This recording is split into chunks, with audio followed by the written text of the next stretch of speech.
Yo, first and foremost, I need these likes up. Before this interview even starts, I need these likes up. We need some people in here. We need some people in here for my brother, Toon215, y'all. I need these likes up. We got 6 people in the chat. Let's go, y'all. Let's get these likes up. Please and thank y'all. Let's get these likes up. I'm waiting on my co-host, waiting on the sponsor of the show. We have a sponsor, the Dirty Kenzo production. But in the meantime, in between time, let's get these likes up, please.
sponsor is in the building. Our sponsor is in the building. Our sponsor is in the building. We're going to get the show on the road right after this one, y'all. Please hit them likes. Let's get those 50 likes, y'all. Let's get those 50 likes. Toon215 in the building, y'all. We got the legendary. Yes, I call them a legend. Toon215 in the building, y'all. Let's go. If y'all don't know, y'all will know today. Let's go. Gizmo, salute. Welcome. Welcome. Toon215 in the building, y'all. Let's go, y'all.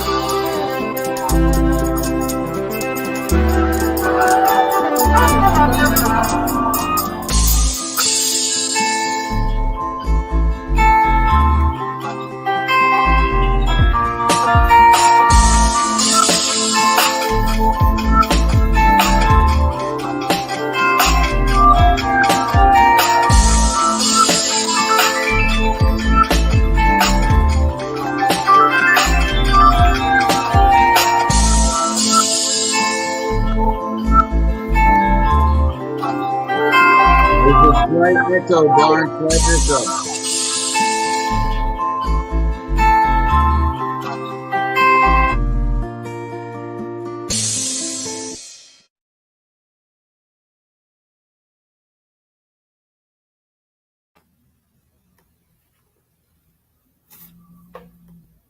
Mic check, mic check. Audio, audio. Mic check, mic check. Audio good, audio good. I hear you perfect. Audio good, chat, audio good. Toon215 motherfucking 5. We got Toon215 in the building, y'all, today. That's a We got fact. the legendary, Young yeah, legend. legendary, the Young Toon. legend, bro. You know how many people? Go ahead, Barn. No, go ahead. I actually wanted to give this time to give our sponsor his due diligence. After our sponsor conducts his due diligence and addresses the community, we will continue on with the after the sponsorship. Murph, I'm gonna bring Murph Toon215 on here, and then we you can pop up back up after a few questions if you got any questions for Toon215. But right now. Right now, this sponsorship by the ATGTTV channel is sponsored by the Dirty Kenzo production. Right now, I give the floor to our sponsor. Hey, what up, everybody? Murph here, Dirty Kenzo, family and friend to most around here. I just wanted to say I think it's really cool. Some people wait till they retire to have the dream of driving across the country with an RV. And, you know, Toon's a guy our age who's doing that now. So that, you know, that's something really cool, I think, I'd like to speak on. Again, I'm Murph, the Dirty Kenzo, sponsor of ATG. He sponsors me as well, a brotherhood. I got few shows. I have a show. I'm going to do a show later today. Second episode of me and Junior, my son, Cheese Curl Poppy. We're going to do another episode tonight. And then I'm going to do an open panel tomorrow on Roe v. Wade. So Dirty Kenzo is mine. Instagram, YouTube, everything. Cooking with Kels will be back Thursday. With all that being said, I'm going to humbly step back, let Toon come up, and let Barn knock another great interview out of here. We out here. Salute.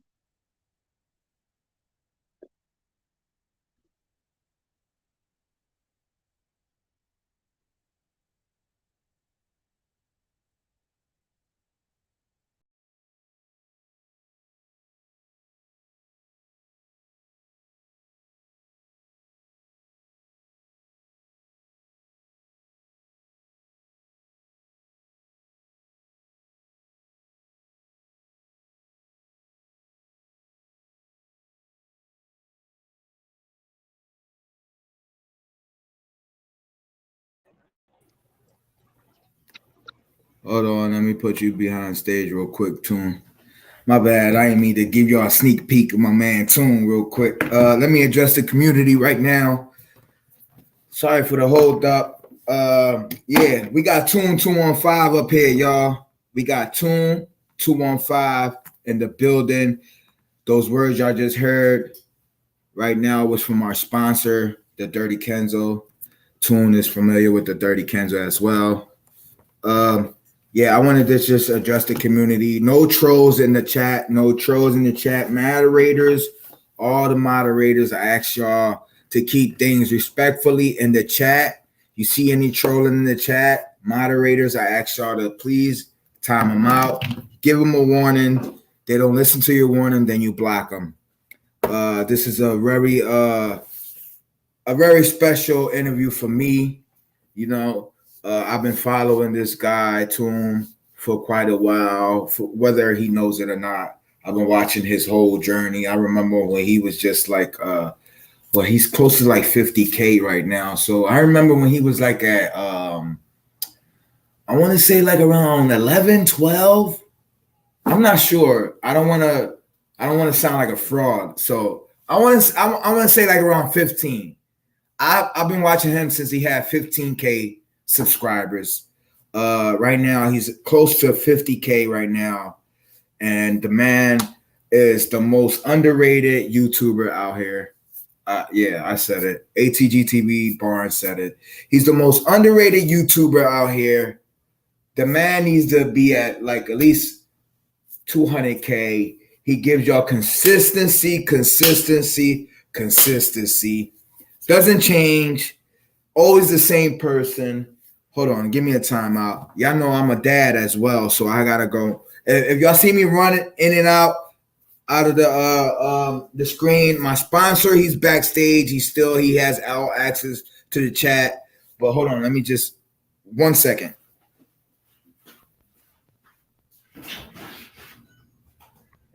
So I'll take over for where Barn was at. I think I started following Toon, probably something very similar to that, around that, 10 to 15,000. And to see that success, it's well warranted. The man works, like Barn said, consistency. And I think his quote national tour, I feel like he's taken another step further. So definitely going to just try to hold it down for Barn another few seconds. Daddy duty always calls, but he'll be getting down to business right after that. Let's try to put that phone on silent so we're not vibrating everything. And Barn is back. Okay, Appreciate you. Back to the booth. Back in the booth. Back in the building. Okay, I appreciate that. My brother Murph always has my back as always. Without further ado, without introduction, you know what I'm saying? I would like to introduce y'all Toon215. We in the building. Check 1, 2. Y'all can hear me. Y'all can hear me. Testing 1, 2, 3. I can hear you. Chat. Can y'all hear him? Can y'all hear him? Chat. Y'all can hear me. Greetings. Can y'all hear me? Testing. 1, 2, 3. Greetings, fertile earthlings. Can y'all hear Toon215? Everything sounds good over here on my side, guys. I hear both of you. Salute, Toon. You're the man, bro. What's up, sir? Greetings, Mr. Kenzo. Yeah, we gotta. I want to make sure. I just want to make sure before I start talking, like people can actually hear me. I don't know if this audio is good enough. We got Leisure 057 blank. I believe it's one of your followers. She said, "Hi, Toon. I hear." Greetings, Leisure. What's cracking, y'all? So y'all can hear me, right? Everybody good? Audio's good? Toon, my guy. What's up, sir? What's up, y'all? Like I said, I've been watching you. I don't know whether but I've been watching you since you was like I want to say like 12, 15K around there. I've been watching you, because I'm from Kensington and I watch all Kensington people. Everyone's from Kensington. I support. I try to like keep it like loyal. I don't know what you want to call it, but yeah, especially the content that you put out consistent 24/7. I follow you on the Instagram. I follow you on your social media. I've been dropping comments. I've been trying and meaning to get to you before you started your tour of the 48 state. Let's congratulate Toon215 for completing the tour of 48 states tour. That must have been a journey because 48 states. How much money did you spend? Let's talk. Let's go there real quick. How much money did you spend on the 48 tour state on that RV that you sitting in right now? How much money? I just want to know a budget. All right, y'all. So first thing I want to do is I want to say thank you for all the kind words you guys shared. Shout out to ATG, shout out to Kenzo and your whole team. You guys shared some nice words, some positivity. I appreciate the uplifting commentation before we start the interview. Thank you. I can't say how humbled I am enough to be here and share my thoughts with you guys. As far as the journey, bro, it's crazy, man, because we happened to start this journey right before gas prices went crazy, bro. Listen, I started the journey September 4th of 2021, which would be approximately about 10 and a half months ago, about 10 months and 25 days ago. As far as cost, bro, not factoring the RV costs, not factoring the smart car costs, gas alone, I know going from Philadelphia to get to Cali was $5,100 in just gas, not including tolls, not including wear and tear, not including breakdowns. I had a breakdown in Texas. Well, I didn't mean to interrupt, but did you Yes, say sir. from here to California it cost you $5,000 just in gas? Yes, so from Philadelphia down the coast. Just wanted to make sure that's what you said. That's all. I'm sorry. Yeah, Go yes. ahead. Nah, it's cool, bro. So from Philadelphia down the coast and through the bottom of the map. So if you look at this shirt, like I kind of got a predestined route straight down the coast to California. It was $5,100 just in gas, not including tolls, not including wear and tear, such as tires blowing up, such as vehicle breakdowns. In Texas, unfortunately, I had a vehicle breakdown with the smart car that cost $4,000. So by the time from Philly to California, we was already tabbing a little over $9,000 in just travel costs, not factoring food, not factoring little souvenirs, and again, wear and tear and tolls. A lot of those tolls were sent to us by mail, or we had to pay online, so we still haven't got a chance to address all the tolls. I estimate we haven't tabulated all the costs yet, but I'm estimating grand total between gas, wear and tear, and vehicle breakdowns will probably be anywhere around 14 grand, maybe, just in gas, and then the $4,000 vehicle repair, about 1,000 and some tires, and 1,000 to replace the generator. But yeah, about close to 15 grand, and that's not including the initial cost of the smart car in order to start the journey, and the initial cost of this RV to start the journey. Because I only bought the RV, the smart car, and the trailer just for this journey. But the RV itself, how you just purchased it? Was it purchased on via support? Out, bro. You cashed out on it, bro. Everything that I've been doing for my channel, 99% of everything that you see on my channel is out of pocket. I don't have no funders. I don't have no real sponsors. Now, yeah, but we all know that YouTube taxes, like for those viewers that's watching right now through the World Wide Web, as brother Toon215 says, us content creators, go through a whole lot whereas though we have to come out of pocket for equipment, for microphones, for to give you guys a good content of what we're doing in life. And a lot of time people don't understand the time and effort that it takes to give you guys a good show, whether it's a good interview, whether hi, how you doing? What you want to say? Hi. Yeah. He wants to say hi. Say hi to Toon. Hi. What's up, little bro? What's up, buddy? How you doing, man? Chilling? Good. Yeah. Nice to meet you, buddy. Hi. He has COVID, so come on, get out. I hope you feel better, man. Coronavirus. Yeah, I don't know. Unfortunately, I'm coronavirus free. I don't know how, but yeah, I guess it's the grace of God, Say hi. You want to say hi too? I'm sorry, I'm a dad, y'all. So hi. Absolutely, father first. Most importantly, you're blessed with children. Hi, Toon. Hi, Toon. All right. Toon. She said bye, Toon. Peace out. All right, go watch your show. Close the door, mama. Close the door. Strong. Push. Okay. I'm sorry. Yeah. No, it's cool, bro. But like, since we're talking about the funding situation, so like I was saying earlier, that was roughly around 14, 15 grand right now. I don't have any sponsors, any like regular funding that I receive. However, Shout out to the handful, maybe dozen plus people that are regular supporters. Like Leisure, she joined the chat. Leisure did show support. She has helped me. People make small financial contributions that would help, here and there. But as far as like steady income for this trip, I basically, with my wife, shout out to my wife, Omi Dallas. She's been with me throughout the beginning of the journey. I've been with her for about 11 years. And she knew years ago, before I started this cross country journey, I've always said it. I said one day I would love to travel the country in an RV. And we were in the process of saving up our chump change in order to purchase a property. I wanted to get something that we can call our own, somewhere in maybe the country, somewhere in like the farmland, somewhere in a suburban, rural area. And we were actually in the process of becoming very close to being able to do that and acquire something.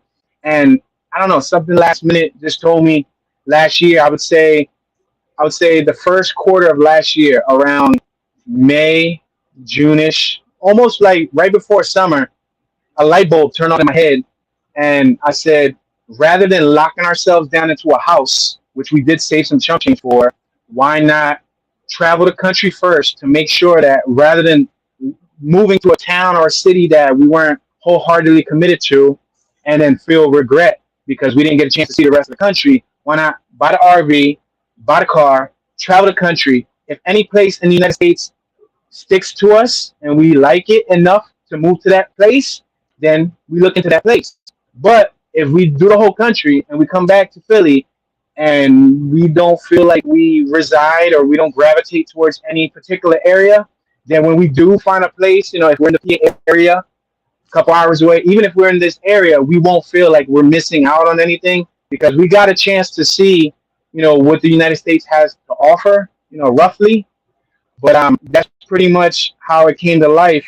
And in the middle, I would say, of last year, 2021, I made the ball roll. I hunted down an RV. After the RV, I hunted down a smart car.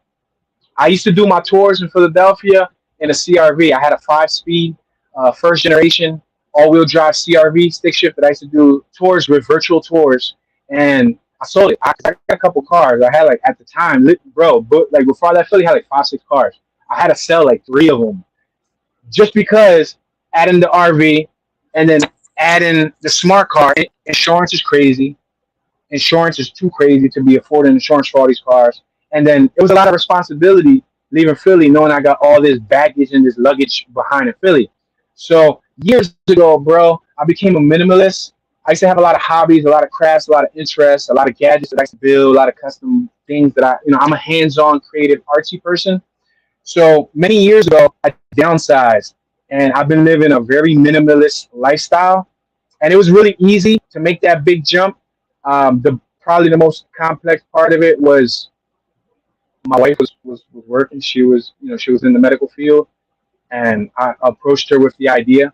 I let her know my thoughts, and she knew that I was already destined to head down that path. You can even find an older video on my channel from 3.5 years ago where I'm walking down American Street in North Philly and walking down American Street, borderline West Kensington, and I am talking about life. I'm giving a motivational speech, and I'm talking about us acting on our thoughts and manifesting our thoughts into reality, and like what's taking us so long. Like when I like to talk in general, even to myself.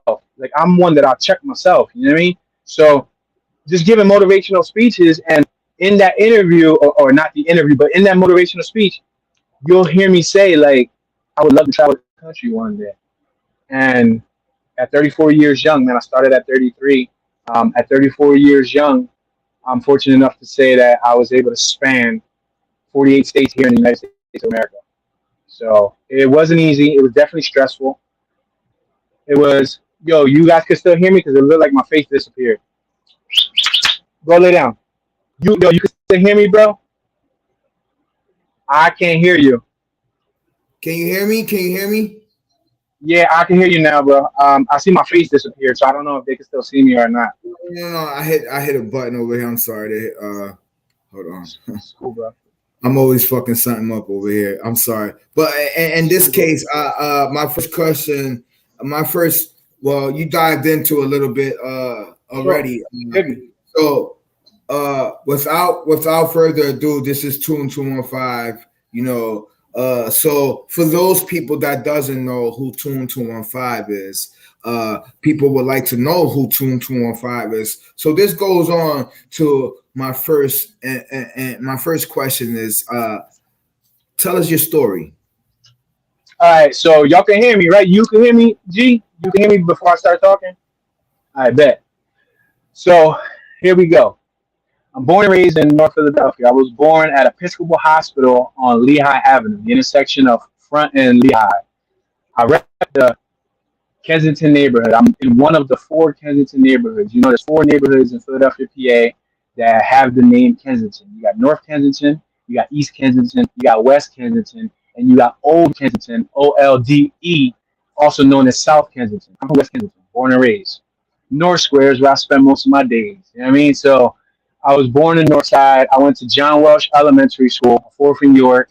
I went to Julio de Burgos Middle School on 7th and Lehigh. I was the last graduating class in 2002. Remember, I'm born in 88, so I'm 34 years young.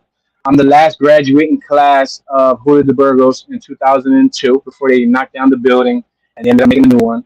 I went to Edison Ferreira High School on Front and Luzerne. In the, I guess you could say that's like the Junietta, Francisville neighborhood, give or take. But and I also went to my higher education. I studied at the Art Institute of Philadelphia. I have a degree in digital film and video production. I was raised in a single parent household, bro. My pop raised me. My pop and my mom split up when I was 2 years old. It was me and my sister were the first two initial children. And when I was two, my pop kept me. My mom kept my sister. I didn't grow up with my sister in my life. My mom met, I guess, who you can call my step pop, and gave me. I got three other brothers, and I would have had is it seven sisters? No, six sisters. Damn, I got so many brothers and sisters. I gotta count them. I would have had seven sisters, but one of my sisters passed away back in the 90s. But so I was raised with my pop. My pop raised me in a single parent household. He was the mom, he was the father, he was the guardian. He worked 70 hours weekly. He did management most of his career. My pop was pretty firm. Pop raised me well. You know, he taught me all the basic manners. He taught me how to prioritize education over, nonsense and whatnot. I mean, growing up, like, the way I like to say it when I kind of regurgitate my life, because life is big, life is long, so it's not going to be enough to fit in this interview, not enough time in the day to describe my life to you. But if I can sum it up, I focused on my school years, elementary school. I had a speech impediment, so I used to stutter. I stutter crazy bad, bro. Like, for example, if I was a kid, just picture me as like a 9, 10-year-old kid, right? And I got a new toy, and I came outside to play. I would be like, I just got a new toy. Do you want to play? That's how bad I used to stutter, bro. So I used to go to speech class and all that stuff. Middle school, I kind of got a little bit better hold of my speech. Come high school, it would come on and off. So periodically, several months at a time, I'll do really good with speaking. Then, like, I'll have this one season where for a month or two I'll be horrible at speaking, but I never let it stop me. I spent a lot of my earlier years, I would say these years being middle school to high school, on the streets. I spent a lot of time hanging out on the streets. Remember, I didn't have my brothers and my sisters in my life growing up. I didn't have no woman figure in my life growing up. My sisters weren't with me. My mom didn't raise me. I don't have no grandparents. I didn't have no grandfathers in my life growing up. I didn't have no grandmoms in my life growing up. By the time I got a chance to actually meet my one grandpa from my mom's side, he died a month later. My pop's mom and father, they weren't in my life growing up. They were in Puerto Rico. They left him when he was a youngster, and he had to raise his brothers and sisters. So that's where it probably created some sort of tension in my life when it came to, I had a lot of homies growing up that had the mom, and most people have their moms in their life. Most people have aunts. I don't have aunts. I don't have blood aunts. And the aunts I did have passed away, the ones that were married in. A lot of my favorite uncles growing up passed away. I remember being as young as 15 years old, carrying my one uncle out the house in a body bag. I was 15 years old and I had to help 2 or 3 other my other cousins because my pop was too distraught that he couldn't carry his brother out the house. He had passed away in my childhood room in the second floor, because I grew up in a 3-story home, row home raised, and he passed away in my childhood room. And I remember man, coming from like I was in a summer program, I walked in the crib, I turned the corner on where from where I'm from, I turned by the corner store, and I had a young boy run up to me. He's like my nickname around the streets is Jay. Like, yo, Jay, your uncle passed away. And I'm like, what? My uncle? And I walked to the crib and I saw a mad family all in front of the crib crying, and I already knew what it was hitting for. So even at an age of 15, I was getting mentally desensitized. I was becoming numb because when I was 13, I lost an uncle that got shot on mass shooting in Susquehanna. He got shot twice in the back, once in his head. I lost a lot of uncles to the streets of Philadelphia to gun violence. My sister, I told you I went to my sister's funeral. She passed away in 95, 96 on St. Patrick's Day. I remember kissing her on her forehead in the casket when she was just yay small. So I've been desensitized throughout the years. I experienced a lot of pain, a lot of crying, a lot of emotional abuse that most people probably don't experience in their lifetime. By the time I was in my mid-teens, it was like every other year I was losing somebody, whether it was cousins, whether it was friends, whether it was uncles, whether it was relatives. Anybody who was immediately in my life, who reached out to me, who spent time, who because I got you, like, you know how you get family in your life that they're alive but they don't reach out to you. All the people that actually banged with me and reached out to me, they passed away. So I kind of made friends in the streets. Shout out to my peoples on Hancock and Cambria, all my homies on Hancock and Cambria, Master and Cambria, Lex 450, Lex, G, Kiko, Nyeko, all the homies from the whole HCP posse, and just different areas in Philadelphia. I started gravitating towards certain people. Now, I'm social, but then I can be antisocial. So I guess you can say I'm part of the antisocial social club because growing up, I never realized until I was old enough to start researching, looking to Google, I have traits of being autistic. I've always been artistic. I've always been an artist. I've always been creative, hands-on, a global thinker, not linear, but a global thinker. Think with the right half of my brain. I messed with people, but I really didn't mess with people. So a lot of people knew me. They knew my face. They knew of me. They knew who I was. Maybe whether it was cars I built, I drove through the hood. Whether it was gadgets I drove around, go-karts, dirt bikes, scooters. They knew of me. They knew me because maybe these little crazy, the little creative antics that I did growing up. But nobody knew me personally, like my select circle, my select bunch that I grew up with on the block. I was fortunate enough to, how some kids, they move from house to house to house to house. They move from school to school to school. My brothers and sisters are like that. My brothers and sisters moved all around Philly in all different hoods. I grew up in one household my whole life. So I'm very thankful that my pop was able to provide a single household for me to adapt to my environment. Born in Kensington, West Kensington, although I traveled through all the Kensington, I traveled all throughout Philly. I was the type of 11-year-old, my pop had so much trust in me and my grades was on point. He let me do whatever I want. You know how some kids, they had to ask their parent, like, yo, pop, can I go here? Your pop, can I go there? Now, I would go to New York sometimes. I would take Greyhound to New York. I would go to South Philly. I would go to the movies at 12 years old. I would get 30, 40, 50 bucks and skirt the South Street as a kid. I would get on rollerblades. I would get on bicycles. I remember being from North Philly, riding a bicycle to the Spectrum, to South Philly. I remember riding rollerblades down Penn's Landing as a kid. Even as a young adult, bro, I walked down to the Roosevelt Boulevard and I drove most of my life. I still prefer to walk. Like, I'm super, I guess you could say ADHD. I have a lot of energy in me, attention, hyperactive deficit disorder, or something of that nature. I can't sit still for long periods of time. I have tons and tons of thoughts that come in my mind at all periods of time of the day. I think that's why I vented in crafts. I vented in artistic things. I vented in video, film, my medium of choice. But yeah, bro, I grew up with a lot of friends in the streets. It ended up getting to a point where I ended up becoming closer to my friends than my own pop. And when you're a kid, your pop's your superhero.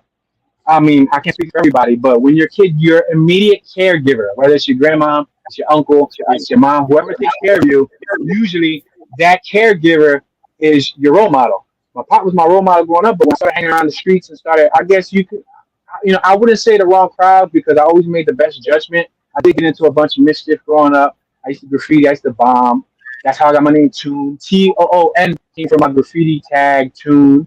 I was an artist, so I used to draw cartoons. And I used to love watching cartoons, everything from Ren and Stimpy to Rocko's Modern Life to Bugs Bunny, bro. To all the cartoons. I was a Nicktoons kid. There was Cartoon Network and Nicktoons. I could mess with a Yeah, little bit of Dexter and all of that relate. and all that stuff. But I can but I was a relate. Nickelodeon kid. I used to love Nickelodeon, bro. So one thing led to another. I was looking for graph names, and Toon fit me right. Like I felt like Toon was like perfect. So I used to buy them. I used to buy cans of paint. I used to vandalize property in America. You know what I mean? I used to go out on the run and just be tagging up on everything that was taggable. But I had rules and regulations, so I didn't tag on things that weren't tagged on. I didn't tag on churches. I didn't tag on schools. I try to follow my own certain criteria, rules that sometimes people to this day don't even follow. But I graffiti. I got a lot of hands-on skills and like trades, bro. Like I've cut hair for X amount of years. I'm not licensed, but I did cut hair. The only thing that I guess you could say I am licensed for is filmmaking. I have a degree in digital film and video production, so that's why I hashtag director, cinematographer, and editor because I've shot over 100 music videos, shot, directed, and edited them solo without a That's a team, fact. myself, bro. That's a Um, fact. That's a fact. um, I've checked yes, your sir. catalog. I've checked your catalog out. I've also, like I said, I've been watching you since you've been like 12 to 15. I'm not actual on the numbers, but I've been keeping up with your. Because as through my journey, I've been, this has also been a journey for me. I am from Kensington as well. And just to give you a little insight about me, that this interview is just not a regular interview. I can resonate and I can definitely understand your struggle with the whole speech impediment, with the whole stuttering, with the whole ADHD, the whole autisticness, and I can definitely relate to all those traits.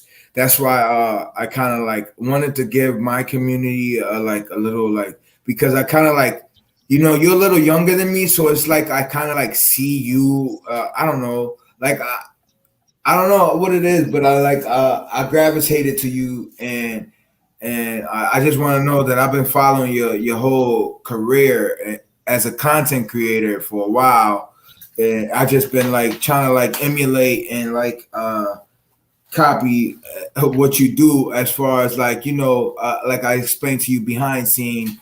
I was my brother Frank, which from Morals Over Money, his his camera guy for a while and his co-host on his show. And right now, big shout out to Morals Over Money and the whole family over there, and the whole Against the Grain family over there as well. But I kind of like was like checking your shit out all on YouTube, and I was like, damn, like what am I doing wrong?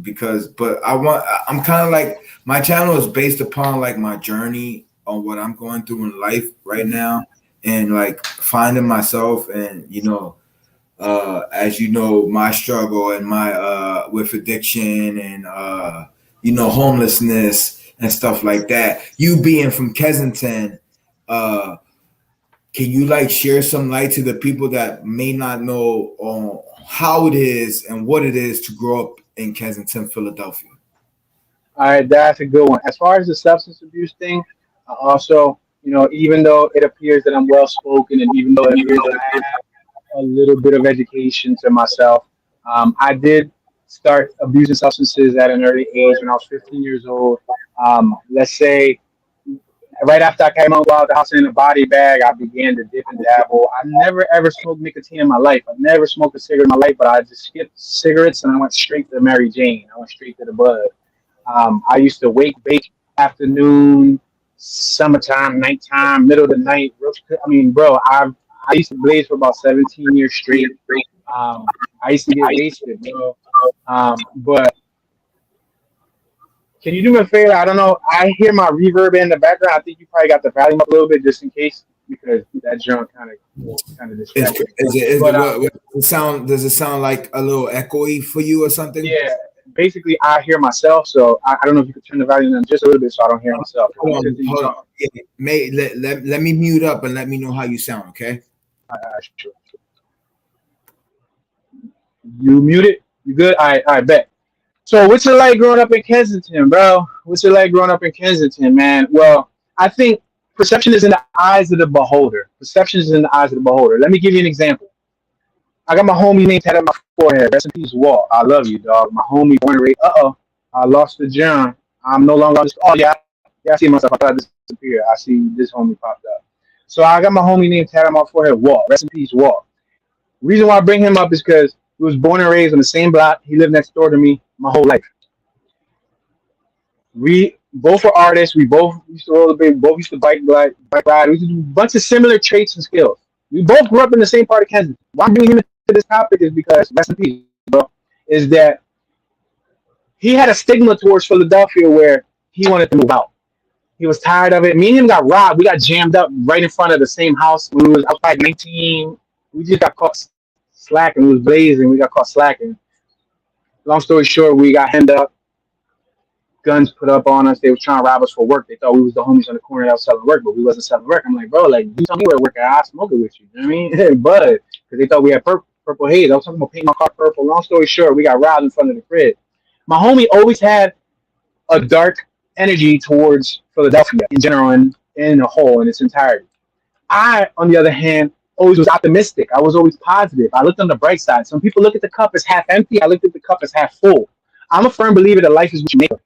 So despite me losing a lot of friends and family to Philly, despite me not having my mom, not having a full household, not having grandparents, not having cousins that was really there for me, not having so many factors played against me, I still woke up every day on the bright side. I still look at the positive to everything around me.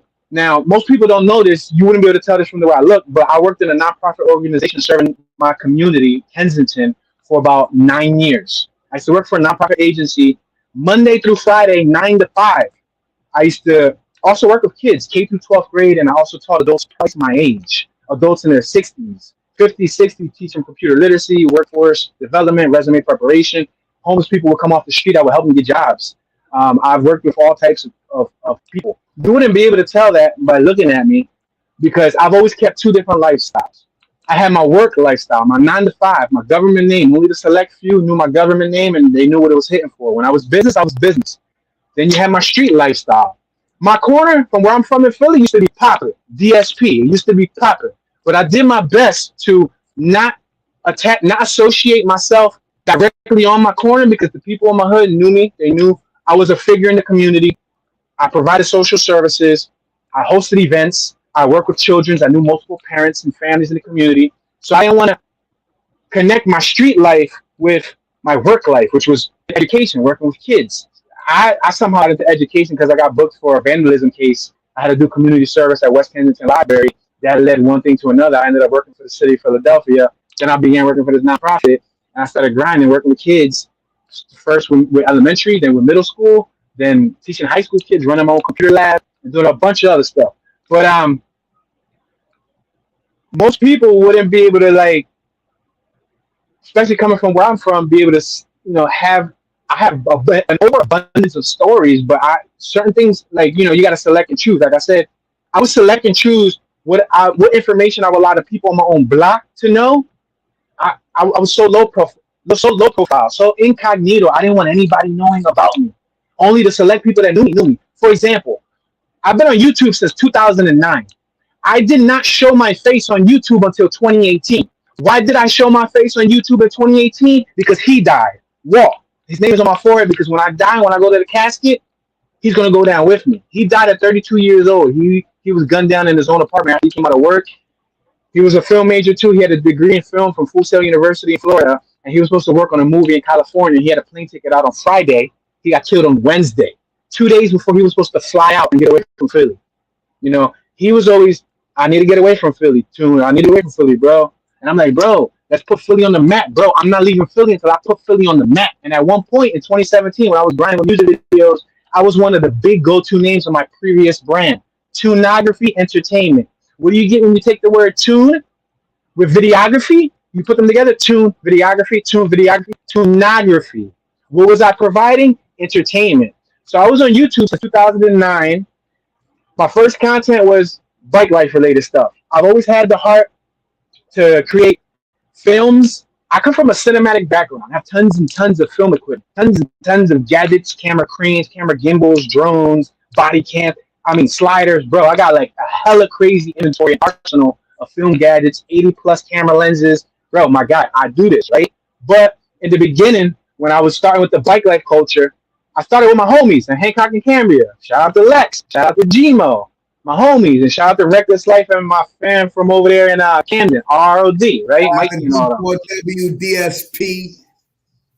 Yeah, but so I had started out with my homies in Hancock and Cambria. I started doing a little bike life segment, a little hood, low budget bike life segment on Hancock and Cambria. That joint was shot right in the hood, right?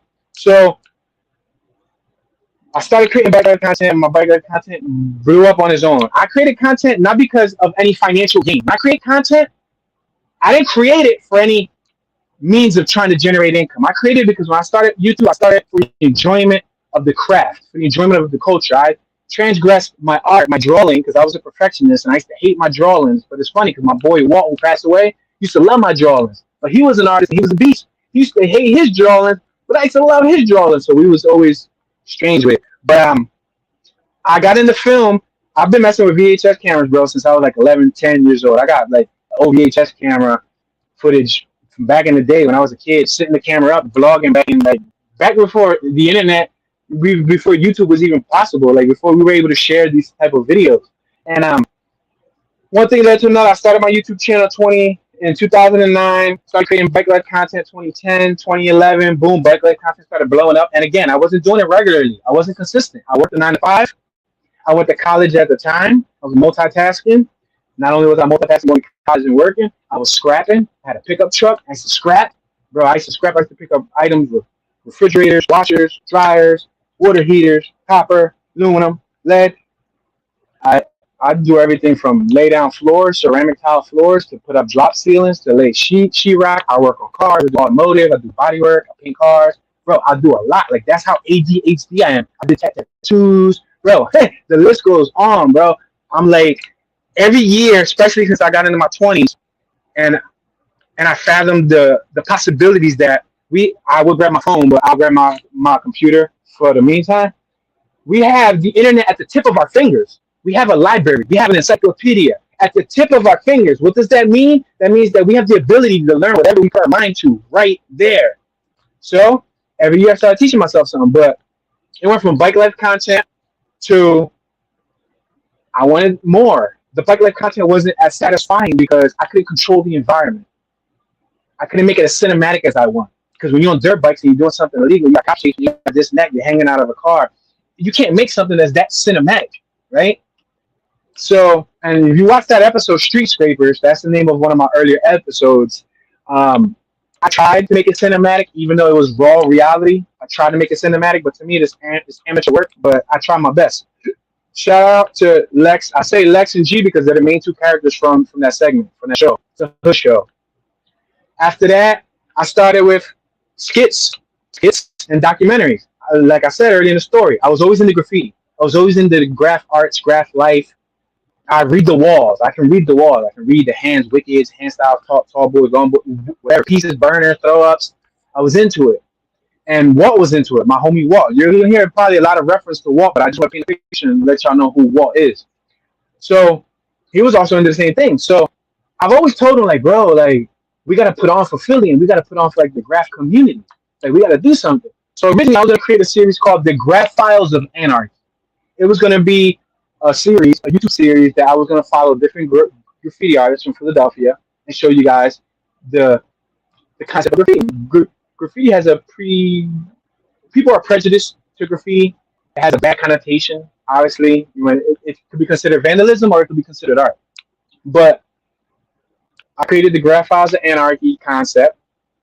And long story short, it was kind of difficult with my time schedule. I was working a 9 to 5. I was going to school. I was doing so much, bro. I was still trying to balance a personal life, my relationship life, my friend life, whatever little bit of family life I had left. That was just my pop. That's a whole different story that we can talk about another time. I don't even know if we got enough time, though. But, bro, it was so many things happening that I turned the Graph Out of Anarchy series into just one segment, one documentary. So I put out a call throughout Philly, talked to mad graph artists. I had like 60, 70 graffiti artists, schedule appointments, schedule dates within the span of 3 months.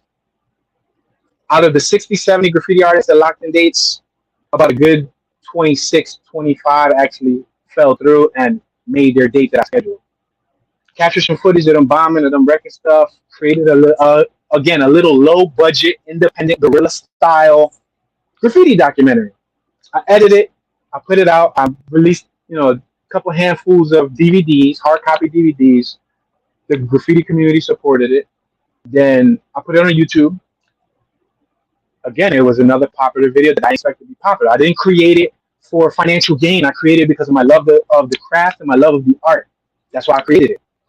So boom, I tend to, when everybody starts going one way, I go the other way.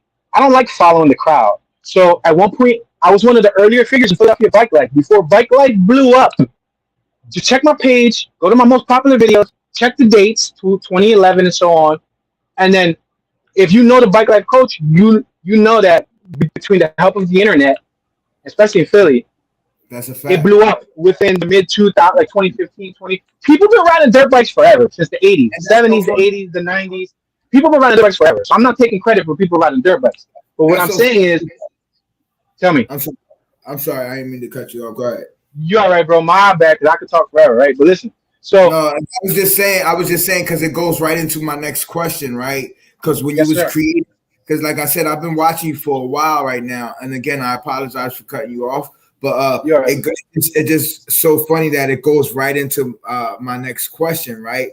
And it goes with when you first started, like when you first started, when you first looked into that lens and through that, when you first looked into that lens, right?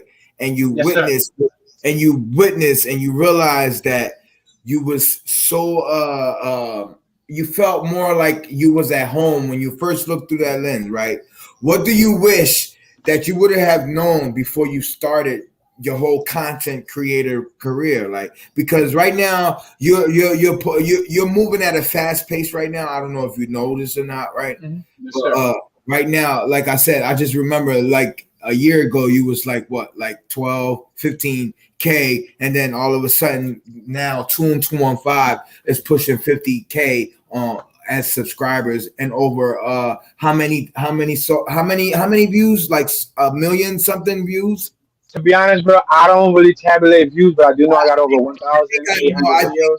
I think if someone can, if one of my moderators could check it out, we got. Shout out to Y Rico. Y Rico is in here. Rico, my boy Rico. Listen, so I got about 1,800 videos, and I got 3 channels. I got 3 YouTube channels, but the main one you're focused on is the Toon215. But yeah, bro. So like, I tend to be, when somebody goes one way, I go the other way. So after bike life culture began to, all right, so you asked me a question. Let me answer your question first before I finish my story. You said, what's one thing I wish I would have knew when I started my journey? The one thing I wish I would have knew would have been consistency. Consistency is the key. That's the key to growth. Not only growth externally, because a lot of people focus on the external growth. Let me tell you something. It ain't going to happen overnight. It might take 3 years, 3 months, or 3 weeks, or it might take even longer. But if you lay 1 brick a day, every single day, for 10 years, eventually in 10 years, you're going to build a wall. You're going to build a fort. You're going to build a fortress. So I didn't know that when I started. And again, when I started YouTube, I didn't start YouTube to become famous. I didn't start YouTube to get rich. I didn't know you can get rich off of YouTube. I didn't start YouTube to become popular. I didn't care about popularity. Popularity means nothing to me. So when I created YouTube and I would upload, that's why when I started the Street Scrapers and I started my earlier content, I wasn't consistent. I was still on the streets. I was still on the corner on Hancock and Camera. I was still working. I was still balancing my personal life, whatever that may have been. I was still trying to be a young person.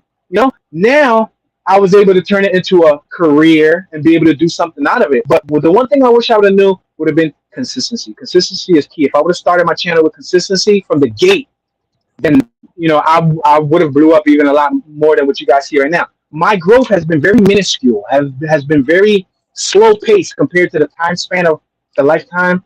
If you look at but I understand why the periods of me not uploading because of whatever mental things I was going through throughout my lifetime, that I chose not to upload in 2014 for one whole year. Most people don't even know that. There's a lot of things, a lot of factors that came into play while my growth was slow. But I'm going to try to take you along the timeline. At any point in time, if you need to interject and cut me off, feel free. I'm just going to be trying to take you along the timeline of the channel so you have a better understanding. So after the bike stuff, I started doing the skits and everything. I did the graffiti. After the graffiti, again, people went to the bikes. I got away from the bikes because I don't like being with the wave. Even though I may be one of the first initiators of the wave, I like to get away from the wave. Again, with the graffiti. I didn't start graffiti. Graffiti's been around since Egyptians. People have been writing on walls forever. However, at that time period, I was one of the first few to address, to pull out a camera. Boom. You mentioned something earlier about how did it feel looking through the eyepiece, right? Bro, I used to have cataracts. I used to be blind in my eyes. It was a point of period in time when I used to go to sets to shoot music videos. I couldn't see in my right eye. I used to use an eye avatar. The real OGs from my channel would know back then, back when I was around 3, 4, 5,000 subscribers, I used to use an eye, which was my actual eye, and it had clouding. It was fully white clouded. I had cataracts. I was blind. So when I used to look through the eyepiece, I couldn't see nothing, bro, but a white cloud. The way I would describe it is put your hand over your eye, boom. That's what I saw. Nothing. I couldn't see, bro. At night, it was horrible to drive. I had surgery in my right eye in, I believe, 2013. I got the cataract removed. They cut it open. They vacuumed out the cataract. They implanted an IOC lens, intraocular cataract lens, whatever. They stitched it up. Boom.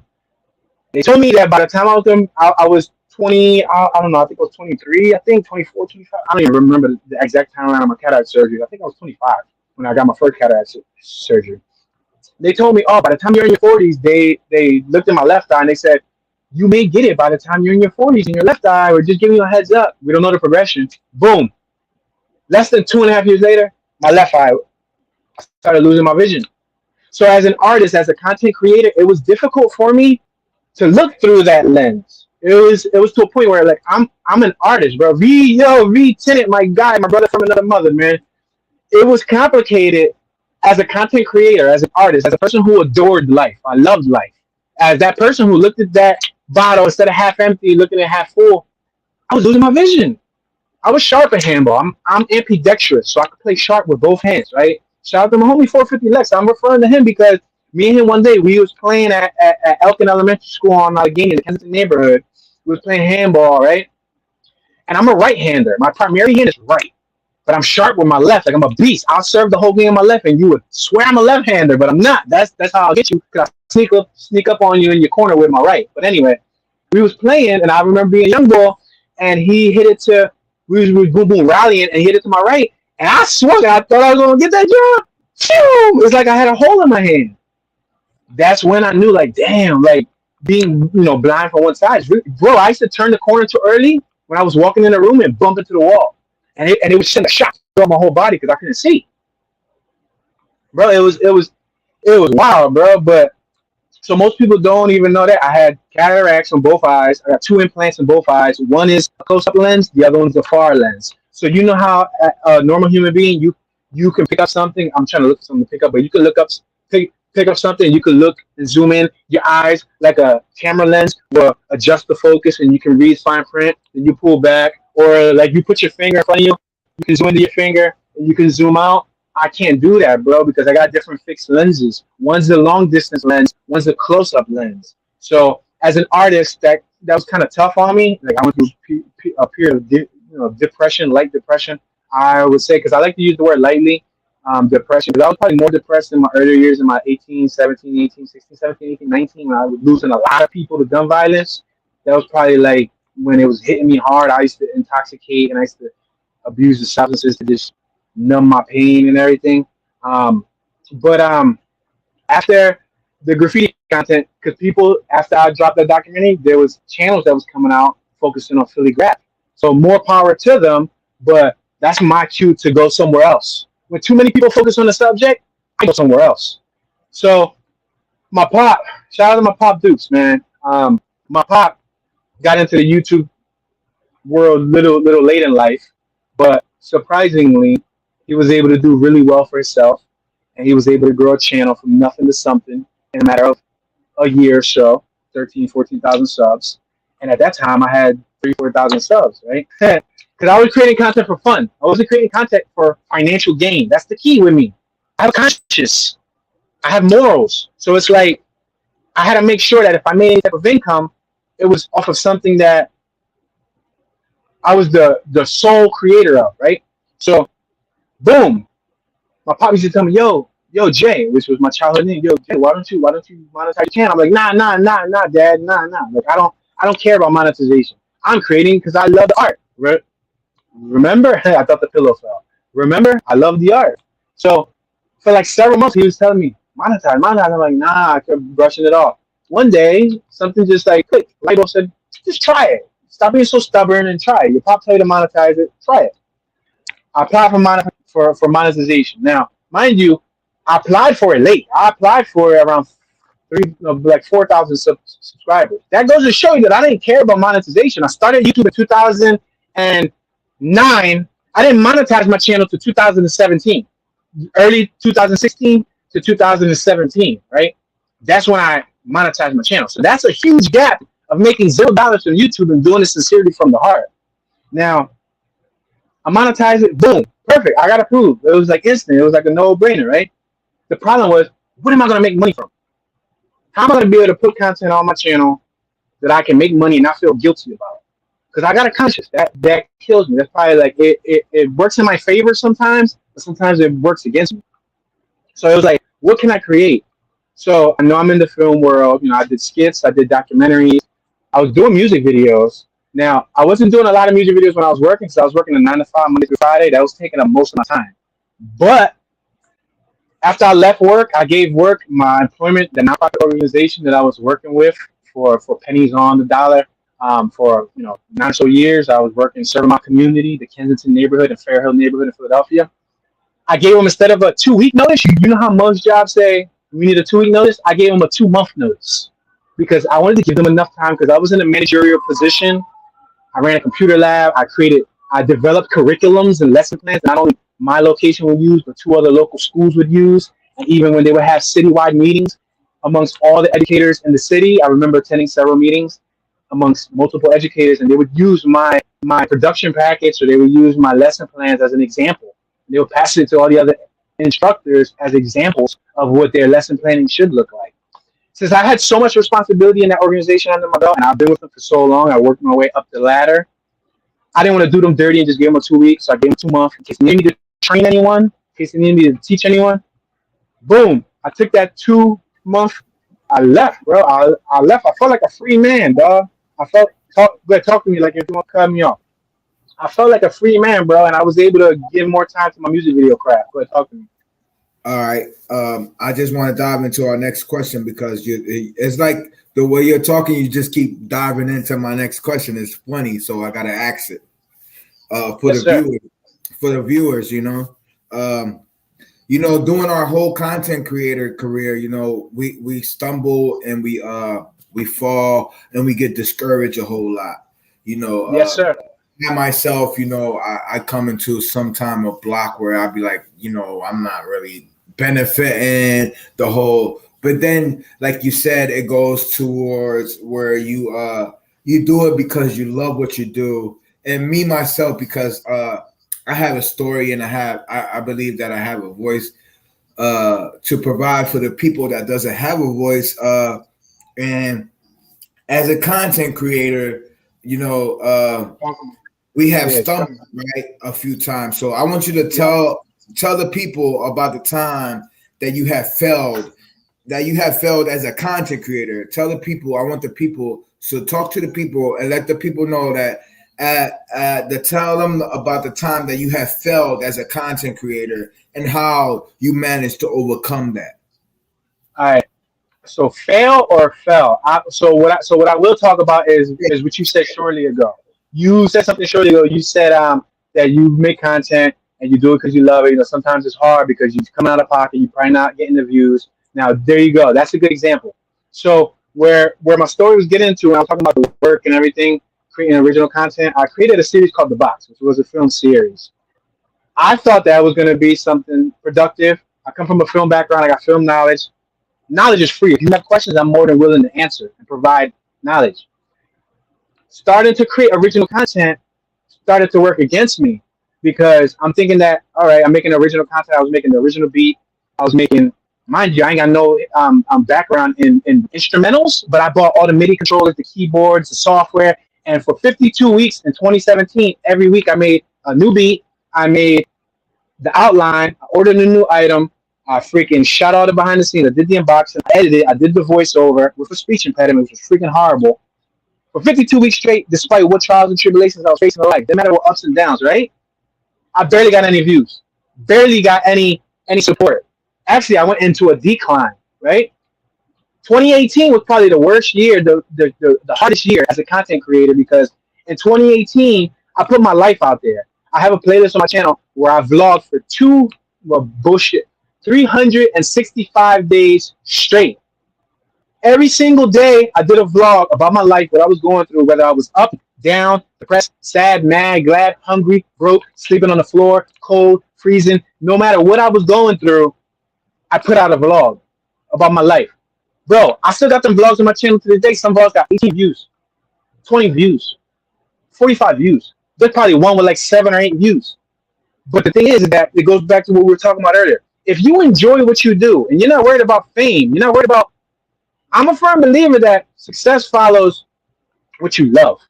If you love something, you won't give up. There's been times where I question myself, like, man, like, is it really worth it to be as consistent as I was? I was daily, bro, daily. You don't know how hard it is to shoot a whole vlog today, edit it before tomorrow, to upload it, to shoot the next vlog every day, bro. Nobody was watching it. And it was like, you know, sometimes you feel like it's like I was doing angles, I was doing all types of variety of shots, trying to create some quality content when you have maybe John Doe from around the corner that's just doing nothing, absolutely nothing, and boom, the algorithm is favoring this most simplistic thing ever. But yet you're putting your heart into something. Yeah, so it sounds like you have a lot of resources, right? For the people, also for the viewers or the people, because we also like to educate over here. And Yes, if you can educate the people and the up and coming content creators that may be in the chat, that may be watching, what resources do you recommend to the people what kind of resources do you have, and what kind of resources do you recommend as a fellow content creator of myself, or any viewers that may be watching? Okay, so resources. Funny thing is that everything that I did with a minimal, very little, small budget. I don't really, to be honest, we all know. We all from the hood, we all trying to make it. I'm not rich, I'm not wealthy. So a lot of my projects have been like very little, very minimal budget. It's actually, and then like I said early in the story, I said I'm kind of like the social, antisocial person. I can talk when necessary. I can talk when needed. If I'm in a public environment, if I'm in a business conversation, I can talk. 99% of the time by myself, I prefer to be dolo. How that works against me is when you look out for resources, you got to network. You got to communicate. You got to reach out to people. I prefer to just, sometimes if you want something done right, you got to do it yourself. And I don't like to rely on other people, their work ethic. I have a firm work ethic. I'll be up 4 a.m. if I have to do something that I know I need to execute. I can't rely on the opposite person to do that. So as far as resources, as a content creator, if you need stuff, for example, music, free music, YouTube, you got the Creator Studio. I've abused those free MP3s, but they update them every 2 or 3 months, but I've abused them even to the most recent ones. Free music on YouTube. In your Content Creator Studio, free MP3s galore, copyright free. You can use them. You can make money off them. You can monetize. Any green screen effects, any things like that, you can load them from YouTube. One of the biggest resources, believe it or not, is the World Wide Web. That's one of the biggest resources because you can get free music, you can get free green screen effects, clips to enhance your video editing. Nowadays, you can even get low budget or free editing softwares. You can shoot, bro. A lot of people think that you need a high-end camera, thousands and thousands of dollars of equipment to become big on YouTube. Nah, bro, you can just use a cell phone. For 2018, I rocked out with my phone for the whole year. Majority of my virtual tours, I use my phone. My phone, and people think like I'm using my high-end cameras. Now, I do have higher-end cameras, got a bunch of gadgets and lenses. I don't take that out for the simplistic virtual tour. Virtual tour, I just use my cell phone, bro. A window mount, my cell phone, my voice, the end. You know what I mean? But a lot of people think that because they don't have this camera, they don't have that lens, or I don't got the best laptop. No, no, no. What you need to do is start now. The only person that's holding you away from winning, not you in particular, ATG, but the viewers that are watching, the only person that prevents us from success is ourselves. We are our own worst enemy because we'll have a procrastination thought in our head. We'll shoot something and say, this isn't perfect. This is going to get criticized. This is no.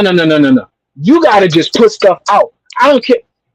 There's a saying, quality versus quantity. I'm about to change my channel to that right now because I just busted out 700 plus tours within the last year and a half, which was quantity.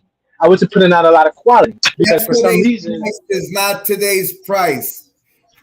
yes, sir, absolutely. A lot of people think that you gotta have the best content to be popular on YouTube. No, what you need to do is get your feet wet. Start.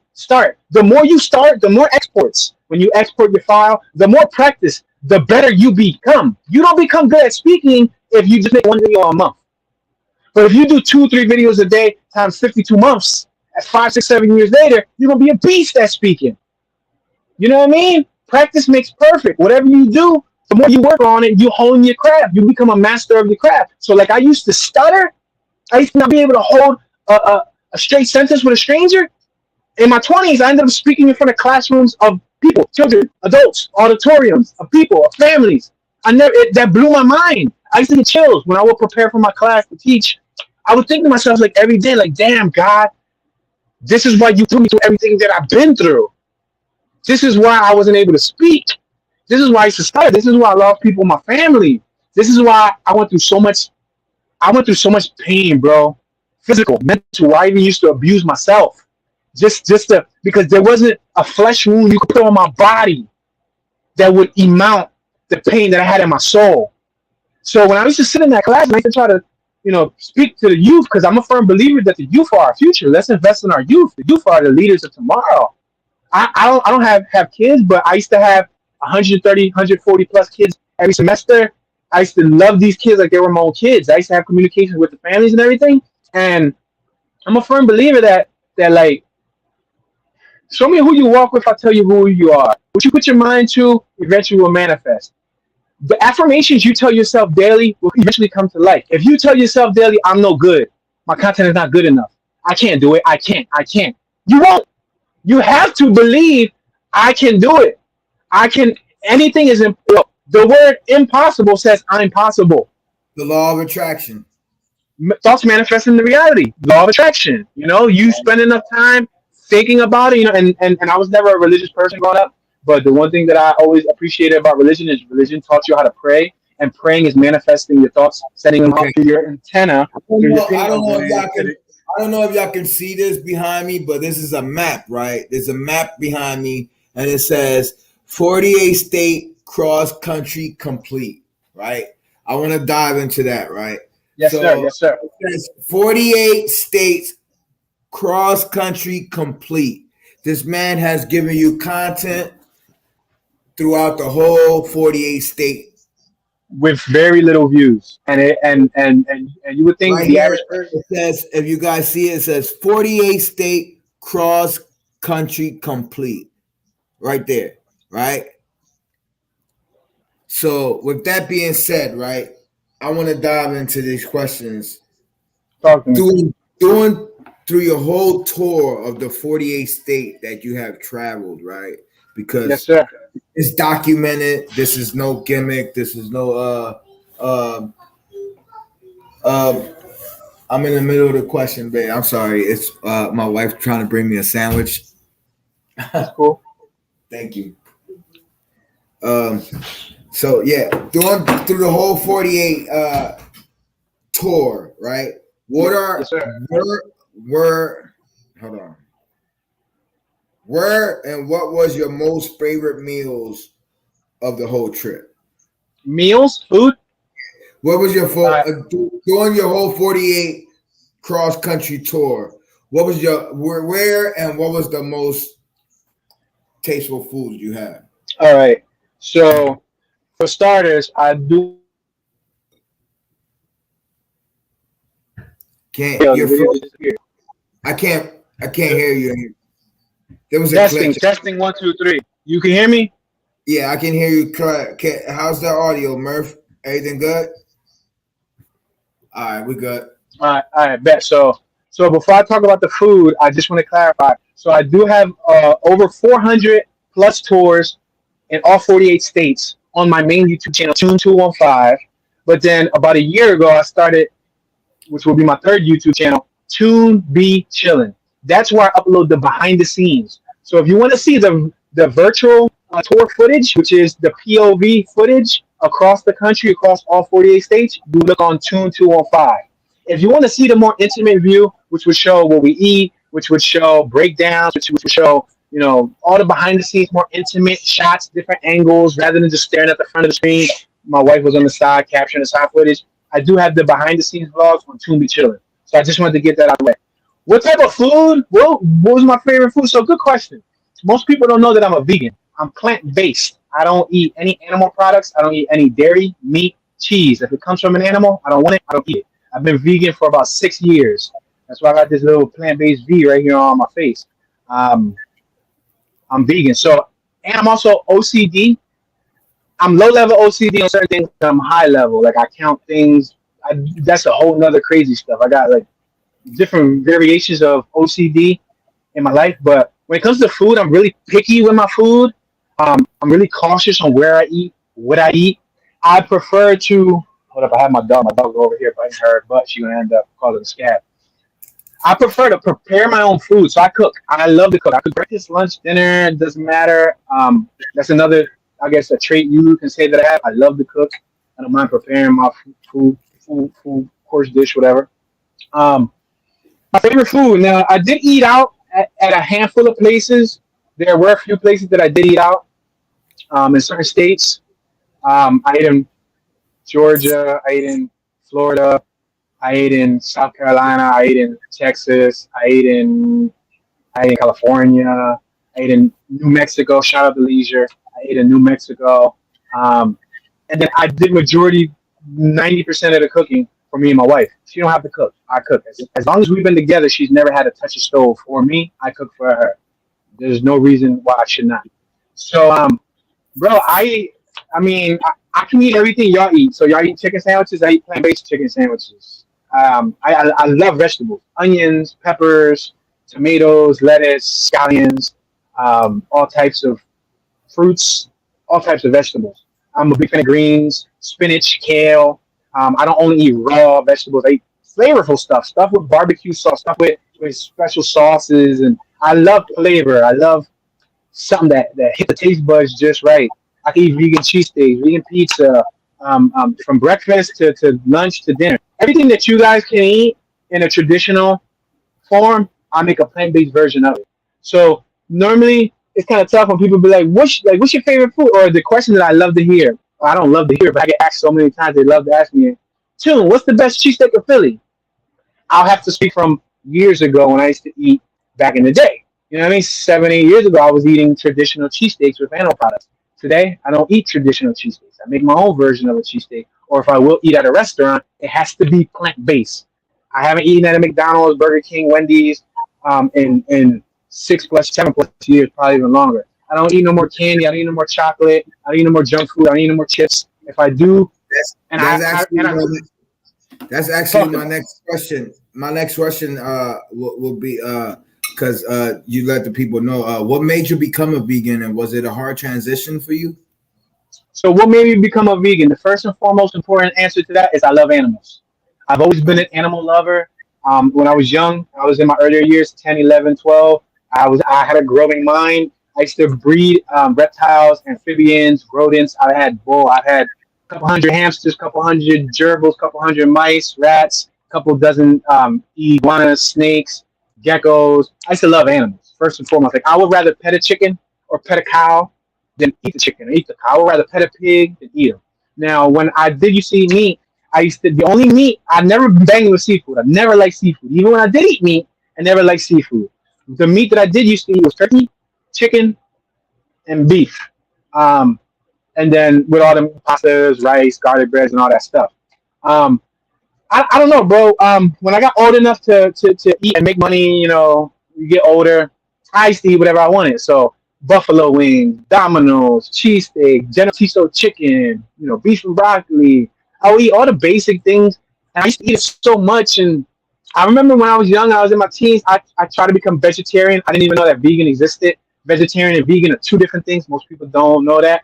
But I tried to become vegetarian, and it was hard because when we're raised and we're born, they feed us meat as soon as we're kids. And if you ever look at a baby, when you give a baby a sandwich, they push away the ham, they might push away the cheese, and they go for the bread.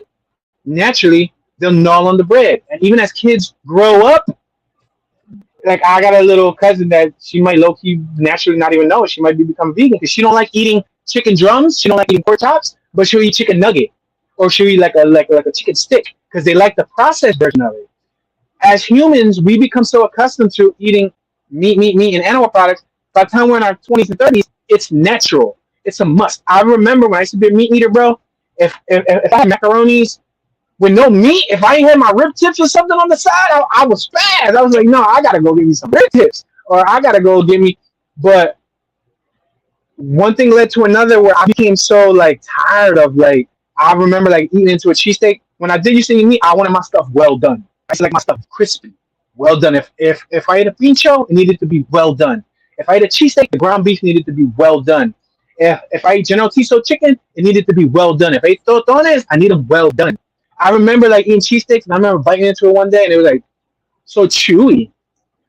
And then I remember like going to like one day I got an oven baked pizza from Domino's, and I was biting into it, and the chicken was so just chewy. Just that chewy nature used to turn me off.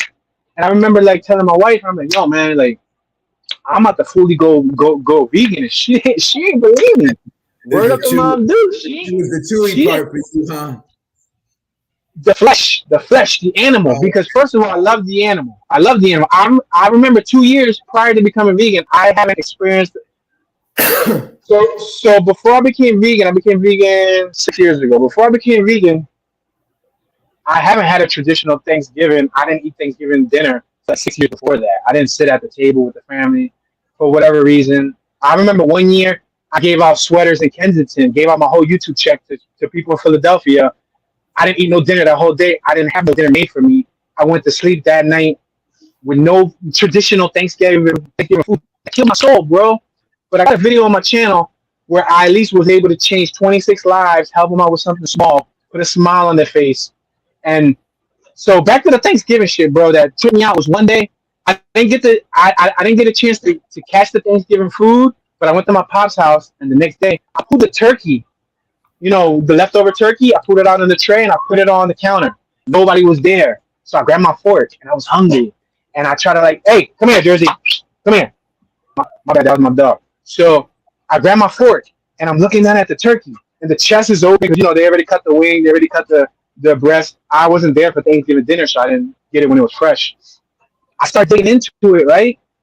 And I'm eating it, and I'm tearing it up. And I look down, and it was a whole body of a turkey. And like the carnivore in me took over. I'm like, yo, bro, but you love I would go around and hang with a turkey. Like if I could have a turkey as a pet, little gobble gobble, nigga, little gobble gobble. What's up, little homie? I would rather hang with the homie than eat the homie. Yeah, So one thing led to another, bro. Like my love for animals kicked in. I went full blown vegan. I went cold turkey. So you're kind of like a texture person. Huh? Say it again. I didn't hear you. You're kind of like a texture person. Like you like is like the texture. Texture is important. Flavor is most importantly important. Presentation. I like fresh food. I'm not a big fan of eating days old food, and I prefer to prepare for myself. And I've always loved vegetables. Surprisingly, yeah. Tell me. The next question I have, it might be a little off, but we like to have a little fun over here on the ATG TV channel. And yeah, my next question that I have, if you were a superhero, what powers would you have? If I was a superhero, what powers I would have? All right, I would love first. One of the dopest powers will be the power to heal. The power to heal. The power to take away illnesses. The power to to be able to make change, some serious change, because I don't think there's any superhero on Earth that's ever been created in any Marvel or DC comic that has that ability. But there's a movie called Paul. I don't know if you ever seen the movie Paul with the little alien that they go on an RV trip and they smoke weed and all that stuff. Well, anyway, there's a movie called Paul. It's a little alien. It's a dope movie. And that alien has the power to heal. She was blind, and he takes her blindness away. Somebody passes away, and he brings them back to life. So the power to heal would be an awesome power. The power to flying would be magnificent. Flying would be super duper dope. Invisibility would be sick. To be invisible. When I was a young boy, I'd be like, man, I wish I was invisible because I go into the bank, I'll take a bunch of money, and I run out. That was the young boy in me that was kicking in. But flying, invisibility, the power to heal would be incredible. You know how much cancer you could reverse? You know how much to take away someone's addiction? Because addiction is, once it's embedded into our DNA, once it's in our bloodstream, it's no longer us that wants to utilize the substance. It's the substance that wants to utilize the substance. So could you imagine being able to touch somebody's head, put your palm on their head, and take away their addiction and change their life for the better? That's so I think that I think that would be the most mind-blowing ability. And low-key, I just read an article a couple of days ago that they tested something and they were successful in reversing cancer. So a couple of days ago, I read an article that they were able to cure cancer. So they haven't put it out on the market yet, but that cure might be right around the corner. You know what I mean? To like cure cancer, you know? Hey, I got another question for you, right? What's the one thing that you would like to change about yourself? If you would like to change one thing about yourself, what's one physically or mentally? I guess the way I look or the way I think. Tell me. I mean, if there's anything that you would change about yourself, what's the one thing you would change about yourself? One thing. I'm gonna talk about mentally before I talk about physical, because physical isn't as important as mental. You can talk about both. Let's talk physically. Right. If you could change one thing physically. Physically, one thing that's stupid, but most people say, "Oh, that's so beautiful." I have vitiligo. I have a skin condition, the same one that Michael Jackson had. So I got spots all over my body in certain areas. That was kind of like a subconscious factor. I'm about to get my hands tatted soon, like real soon. So I might end up covering most of it. Maybe the gap. I have a gap too. That John tripped me out, but that's physical. Physical ain't nothing. Mental, patience. Patience. Although it may seem that I have patience, there's still times where I find myself with a short fuse. And although I may seem soft, gently spoken like a teddy bear, there's a yin to my yang and there's a yang to my yin. So, you know, I've been battling demons my whole life. And I would love to have control and patience over my mind, be able to control my energy to a better ability than I'm able to control it now. Because I've progressed within the last 10 years. Oh man, I'm a whole different character from who I was 10 years ago, believe it or not. But I'm still battling, bro. I'm still battling daily, like with these little demons and trying to become a better person. The way I say it is I'm trying to become a better person than I was yesterday. Okay, cool. Right now, I'm coming to the conclusion of the interview, but at this time, I'm gonna open up the airwaves or the link to any viewers. But my last two questions that I have for you is, what's been your biggest mistake so far in life, and what did you learn from it? What's been the biggest mistake in my life, and what did I learn from it? So what I like to say is all my mistakes, all my battles made me who I am today. So if I didn't experience those mistakes, then you wouldn't be speaking to this person right now the way I'm being able to articulate myself to you. So I don't look at my mistakes as being so bad. I think one of the biggest mistakes is being able to not control my mind state at times. It's worked against me many times in my life. That would probably be the biggest mistake. And probably not being more consistent sooner in life. I think consistency across the board in life, whatever you do, is important. If somebody told me what I know now when I was 15, 16, 17, I would have been grinding heavy since I was 15, 16, 17. I would have been a beast by the time I was in my 20s. But I felt bad a lot. I chilled out. I hung out. I got wasted. I like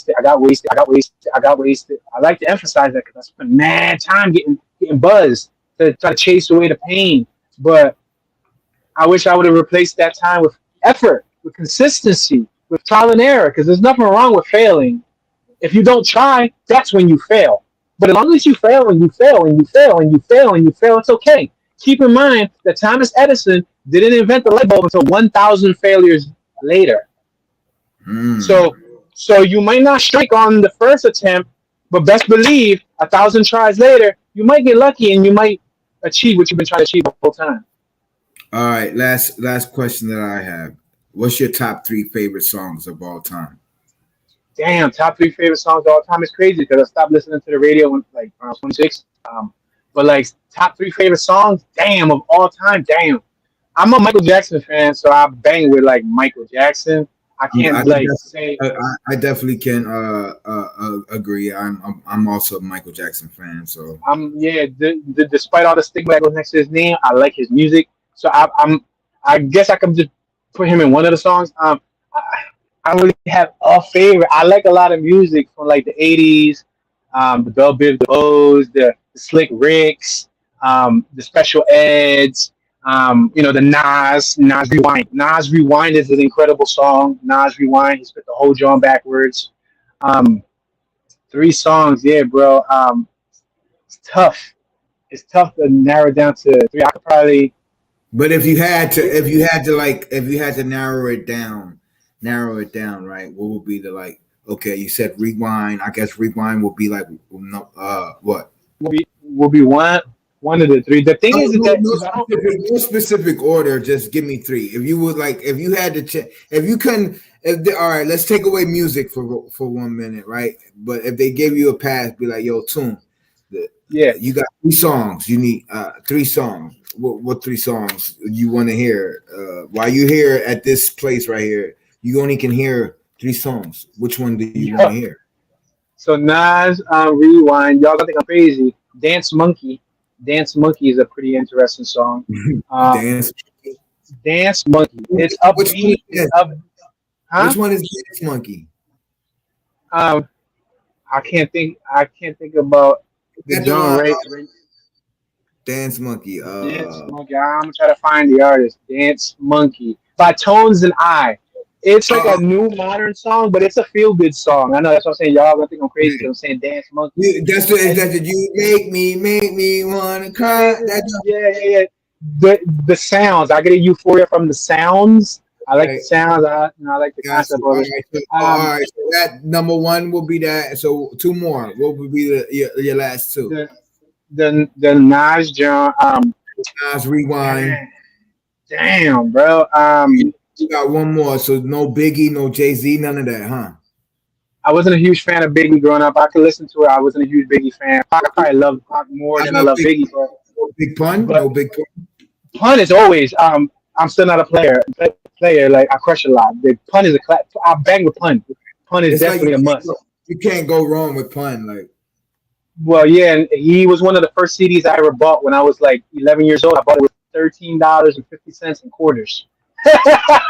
I had walked some homies in and I bought Pun. Pun was one of my first CDs. All right. Well, what's your favorite color? Red and green. Red and green. Red and green. Yeah, red was my most. I used to wear mad red when I was a young boy. Then I grew up. Green's my birthstone, so I always loved green. I like all colors for real, but red and then green. Favorite movie of all time? Damn, I'm gonna have to say it's gonna sound corny. Damn, From Dusk Till Dawn with Quentin Tarantino and George Clooney is pretty dope. I like pink pussy, yellow pussy, Puerto Rican pussy, penny pussy, 50 cent pussy. You find it with any cheaper than that? Fuck it. Yeah. Yo, you crazy, but I love that movie, man. I love Cheech and Chong, man. I love that nigga. Absolutely. All right. So favorite movie of all time is From Dusk Till Dawn. Favorite color is green and red, you said? Yes, sir. Green and red. All right. You're a vegan, so favorite food. What's your favorite food? Favorite food? Vegetables. Does that count as a food?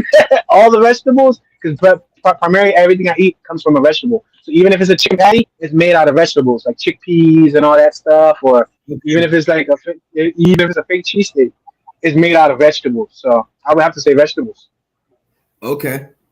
All right.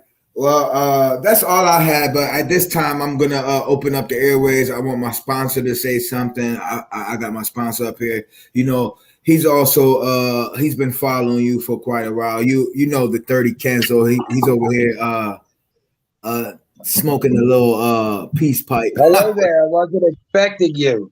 Yes, sir. Yo, Yes, my sir. production game is on fire. All that was me, y'all. So you're welcome. Yeah.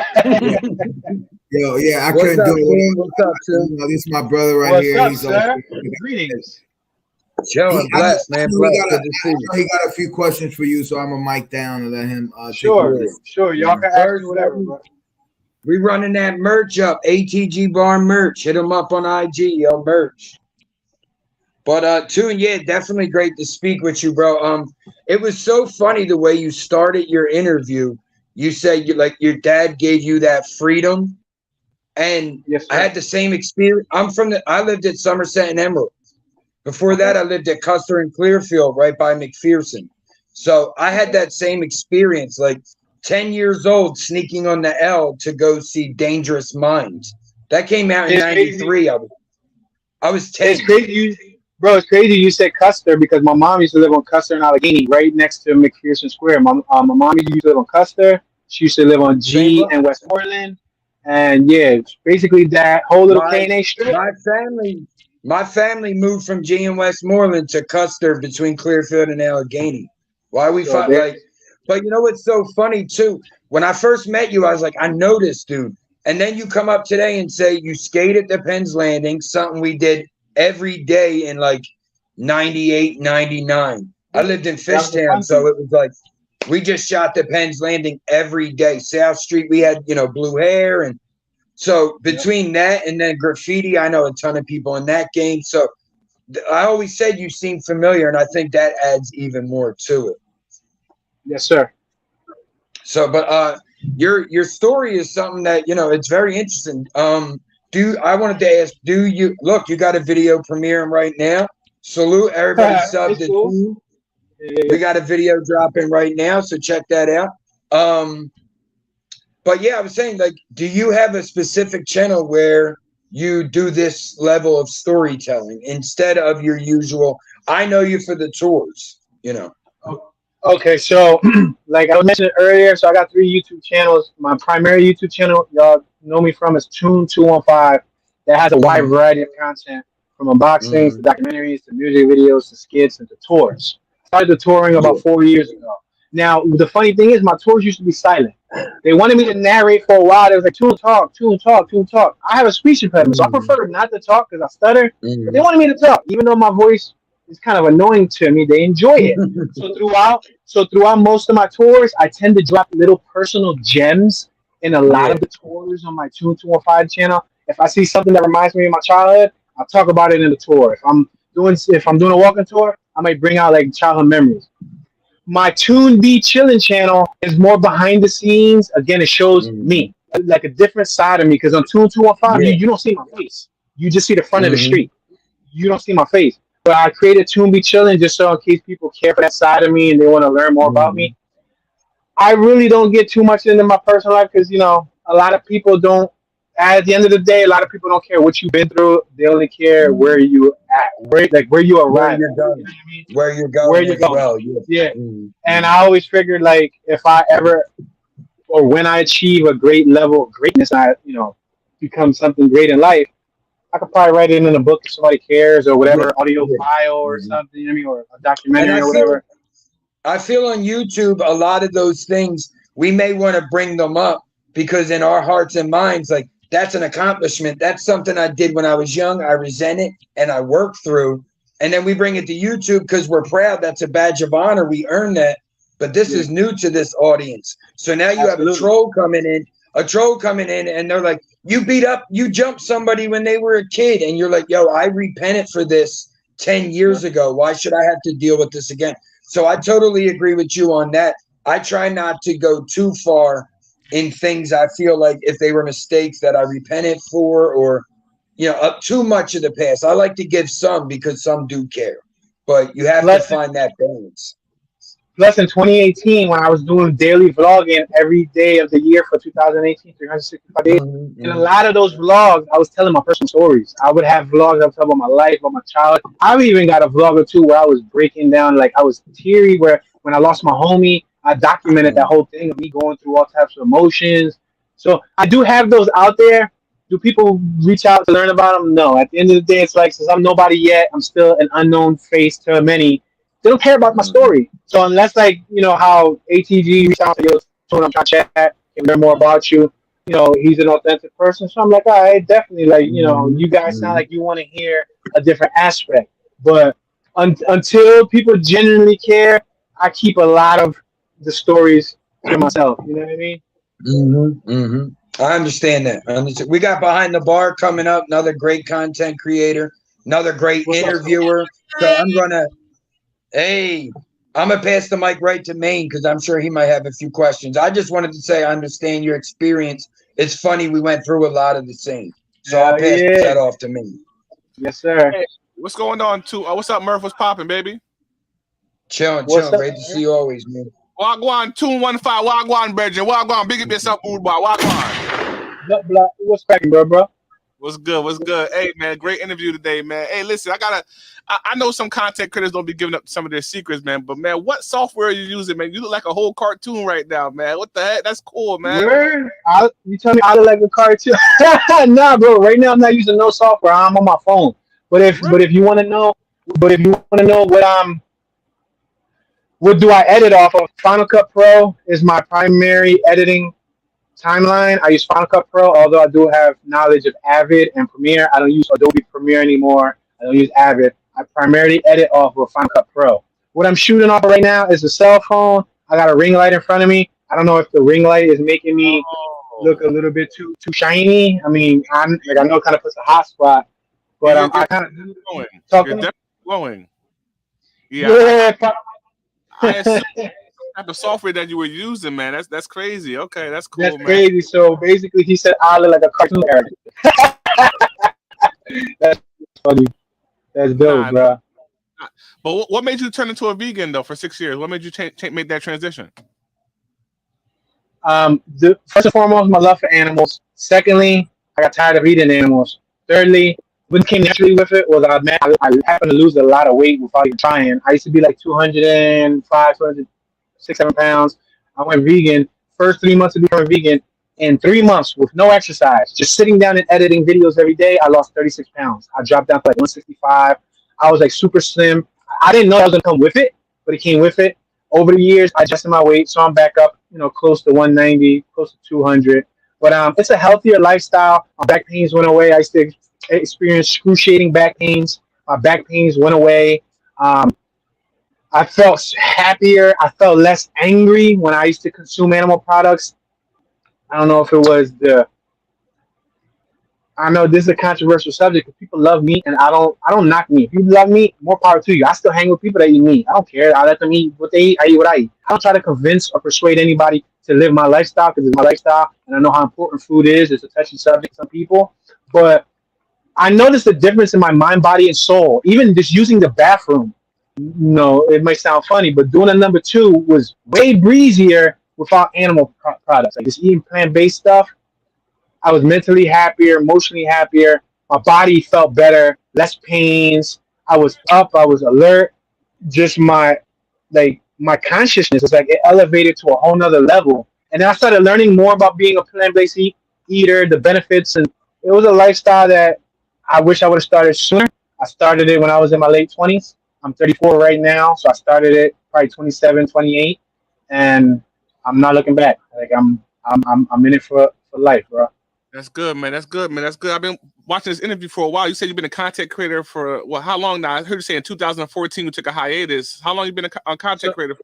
So I started my YouTube channel in 2009. I've been into video production since I was about 10, 11 years old, back when we had VHS cameras. So I got big VHS tapes in my house with me, like trying to do dumb stuff in front of the camera. I've always liked cameras.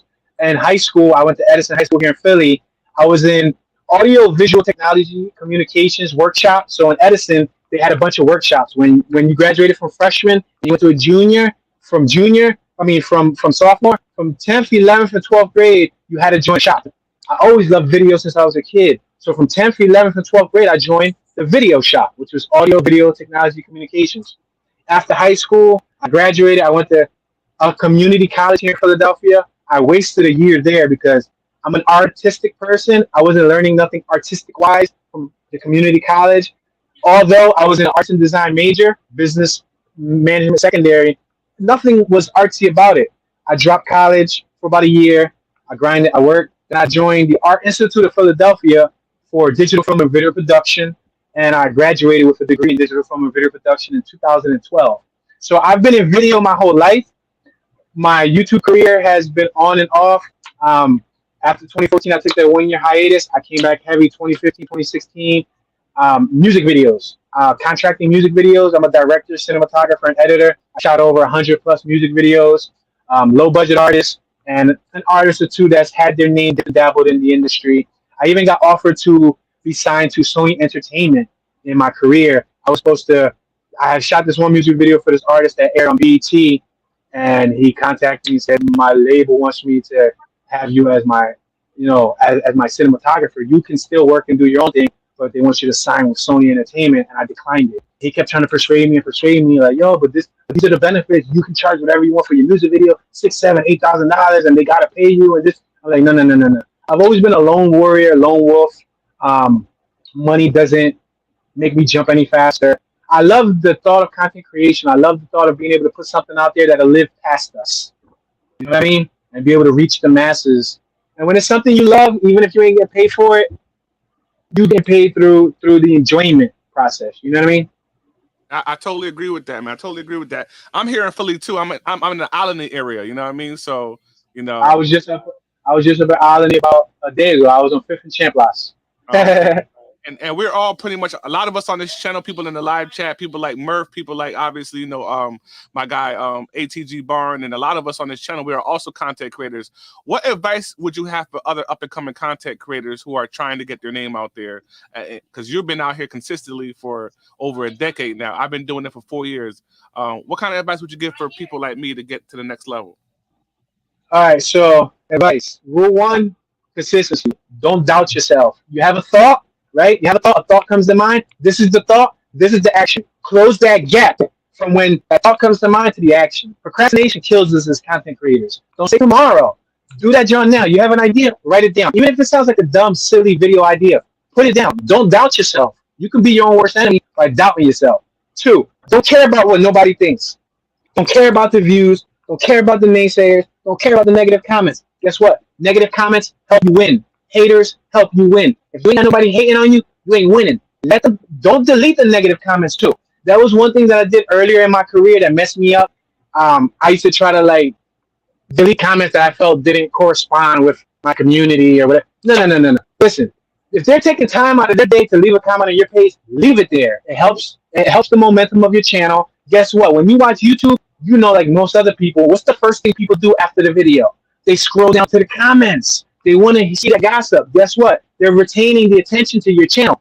You want to keep them not only on YouTube, you want to keep them on your channel. You want to keep them on your page. Create enticing cover arts. Utilize your title space correctly. Utilize your hashtags. Utilize your description.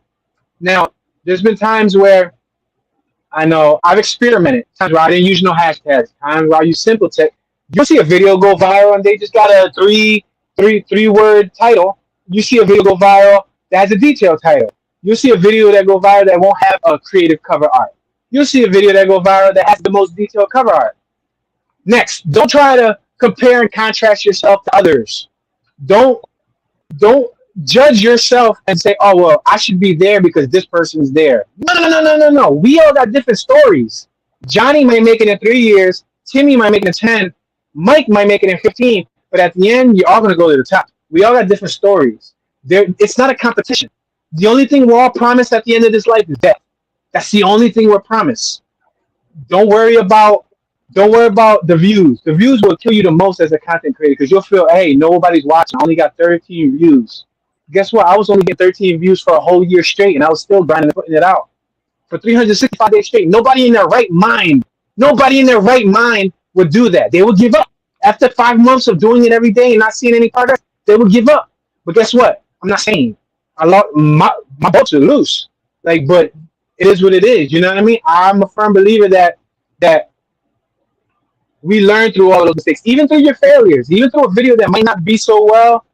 You might look through your analytics and say, all right, let me see where they clicked out. Or you might go, let me see why they like this video more than the other video. Try to gear a niche on your channel. Oh, here's another thing that I didn't know sooner in my content creation career. What helped my channel grow so much within the last year and a half, 2 years is a niche. Focus on a specific niche. What is a niche? A niche is a specific subject matter. So, for example, let's say you're a cosmetology major. You like doing hair. You make a YouTube channel about hair. Boom. Keep that YouTube channel, everything, all things related to hair. Don't shoot 10 hair videos. Next week, throw a car video. Next week, I'm up at the mall. Next week, a fight video. Then back to hair. The next week, this. The next week. If you're an auto mechanic and you start a YouTube channel for auto mechanics, keep your niche auto mechanics. Don't next week pop up with a box of sneakers and, hey, guys, I got these sneakers. You better be a kicks channel if you want to show your sneakers. You know what I mean? If you're a vlog channel, that's cool. Stick with vlogs. Good thing about vlogging is vlogging can reach out to a lot of topics, especially if the vlog is about you. Because, you know, if you like doing 20 different things, guess what? They get to see more of that. But if, let's say you start a little RC model page, you like messing with RC cars, you got to keep it within that niche. What helped my channel grow tremendously within the last 2 years was I didn't identify it until I started examining other channels, and I was doing like case studies, and I was doing case studies on my own channel, and I was doing case studies on other channels that I saw that was successful. And there was this one channel that I noticed that he was hitting bangers, 200,000 views, 300,000 views, 200,000 views, 150,000 views. Then he would drop this one video and he would get 30,000 views or 18,000 views. Then boom, he would do his other video, couple videos that was along with his niche, 100,000 views, 200,000 views. And I'm like, hold on. What am I noticing here? What am I noticing? He was changing the subject matter every time, well, not the subject matter, but the style of the video. So this particular content creator that I'm talking about, get your snot box locked. Turn your TV off. Shout out to Hassan Campbell, because Hassan Campbell, through learning through his case, I was watching his channel. He doesn't even know this. He doesn't know I exist. He doesn't know who I am. Right. But I was doing a case study on his channel, and I noticed that my man was hitting bangers. He drops knowledge to everybody across the web. He was hitting bangers. And then he was doing like a personal vlog where like he would go to the store and cop some coats, or he would go and be outside with his kids. It's cool content, definitely for his day ones. But the algorithm wasn't favoring it because he's normally sitting in front of the camera dropping gems.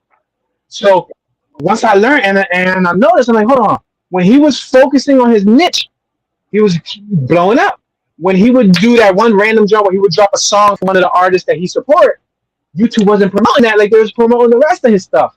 So that was one of the things that I noticed. That's why I pay homage to him. I've been always wanting to tell him this because I don't even think that he noticed that, but he's at the point in his YouTube career where when you get that big, you ain't worried about. Actually, I don't mean to cut you off, Toon, but yes, sir.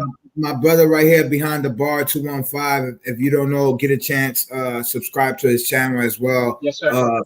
He has the opportunity to interview Hassan Campbell on his platform. Oh, that's fire. That's super dope. Yeah, he had him on his platform. He's even interviewed him a few times, and he had around what subscriber mark, if you don't mind me asking, when he was in the 300,000-400,000 or in his earlier career? No, right now, as of right now, recently, he had him on his platform.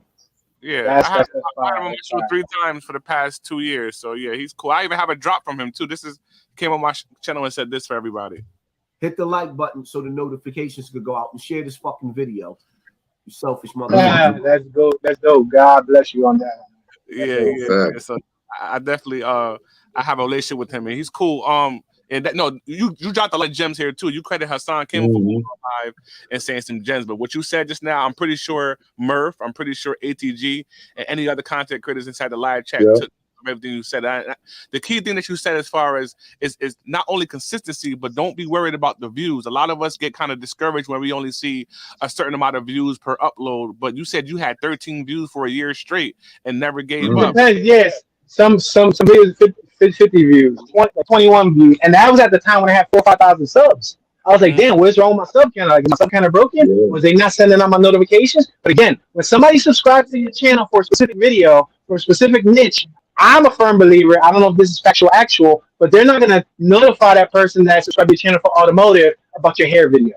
They're gonna focus on the niche.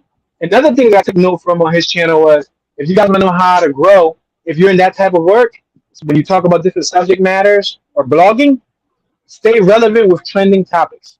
So I know Mr. Hassan stays relevant with a topic. If something drops, he tries to hit it. So when people Google it or YouTube it, he comes up to the top of the search engine. So that's also a helpful tip. If you guys are content creators who focus on niches, such as certain like hip hop. If you focus on hip hop, or if you focus on crime, or if you focus on politics, and you drop a video about the latest thing that just hit the news, jump on the web immediately, because people are going to search for it. Again, is so important. You know why people say first in your chats? You ever see that? You go in a chat and they're like, first. People are fighting over it, because that is so vital to be in that section. Like, I go on No Jumper, for instance. I'll put a comment that I would say, like a joke that's mid, and it'll hit. I'll have 70 likes. What the hell? But I'll do it again where one I think is like, that's a gem, and it'll get like 12 likes. And it's just about the amount. One was posted within the hour. One was posted 18 hours later. So striking early is so vital. Mm-hmm. Engagement is helpful too. Engagement, like you said, the consistency.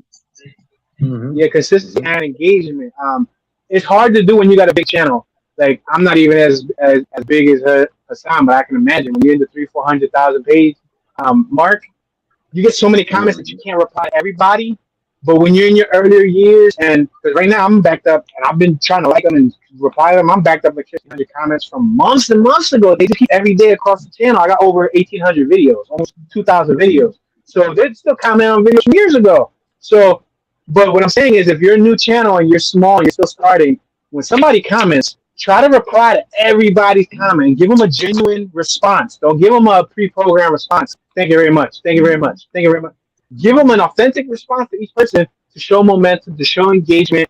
It actually adds to your comments. So if your comment section, if you got 6 comments and you replied to all 6 people, now you got 12 comments because your comment counts. And so keep that engagement going, and yeah, that helps out a little bit. That's a great point. Now I got a quick question. I know some pages, some of us smaller ones, as some of the community, as they got to 700, 800, 900, would reach out to these channels that'll say, "Hey, we'll get you subs." They might be from another country. We'll get you 100 subs. Don't do it. Have you ever? Don't do it. No, okay, bro. They've been hitting me with that forever. Those MCMs do not do that. Stay away from that. Every time they write me that, I'm like, first and foremost, I didn't tell you right. So who are you? I didn't reach out to you. Secondly, I prefer my growth to be authentic and organic. No matter how slow is it, no matter how slow growth is better than no growth. So there'll be times on my page where I have like little spurts, little jumps, but I don't listen. Slow growth for me, it means more. It's real viewers, it's real commenters. I agree. They'd be like, "Oh, join us, and we can get you more views." And no. From what I researched too, that they take a percentage of your income. They take a high percentage of your income. I read somewhere around like 60 to 75% of your income, which is, if you ask me, incredible. You do all the work and they get most of your income. Not to mention, from what I read too, they can terminate the account whenever they want because you're in a contractual base with them. So, and even the smaller ones that might not have control of your specific channel, like I learned in my experience, the one I paid, like, let's say $2 a month, I gained 10 people. I guarantee all 10 are gone. They might have been from a foreign country. I'm not what they were looking for. I'm kind of like a specific cup of tea to take. So they may have left. Bots. Or bots. Exactly. And you lose that anyway. So that organic, authentic, reaching out is important. I got a phone call. Be careful. And be careful when you start using those platforms with the bots, because I believe YouTube monitors that type of stuff. And yeah, I don't know. I think too much into it where I prefer to be slow, slow, slow, slow, and when it happens, it happens. You know, if it's meant for me, it'll come. You know, but like I said, when I started YouTube, I didn't chase numbers. I don't chase views. I don't chase subscribers. I don't chase comments. I try to have fun doing it. That's how I can do it for so long, making so little. And there'll be great times, and there'll be times not so great. But at the end of the day, this is what I was born to do: is create content. And when I pass away, God forbid, whenever that happens, listen, this content will live past me. You know what I mean? Especially with the virtual tour thing, it's kind of like mapping, like Google Maps, kind of like a historian. I'm a firm believer that 100 years from now, you can pull up an old Philadelphia video. Even now, if you look at some of my older Philadelphia videos, I've documented 100 plus neighborhoods in Philadelphia: South Philly, Southwest Philly, West Philly, Northwest Philly, North Philly, Northeast Philly. I didn't dabble too much in Northeast Philly because nobody seems to care about watching that. And Center City, Philadelphia. But over 500-600 tours in Philly alone.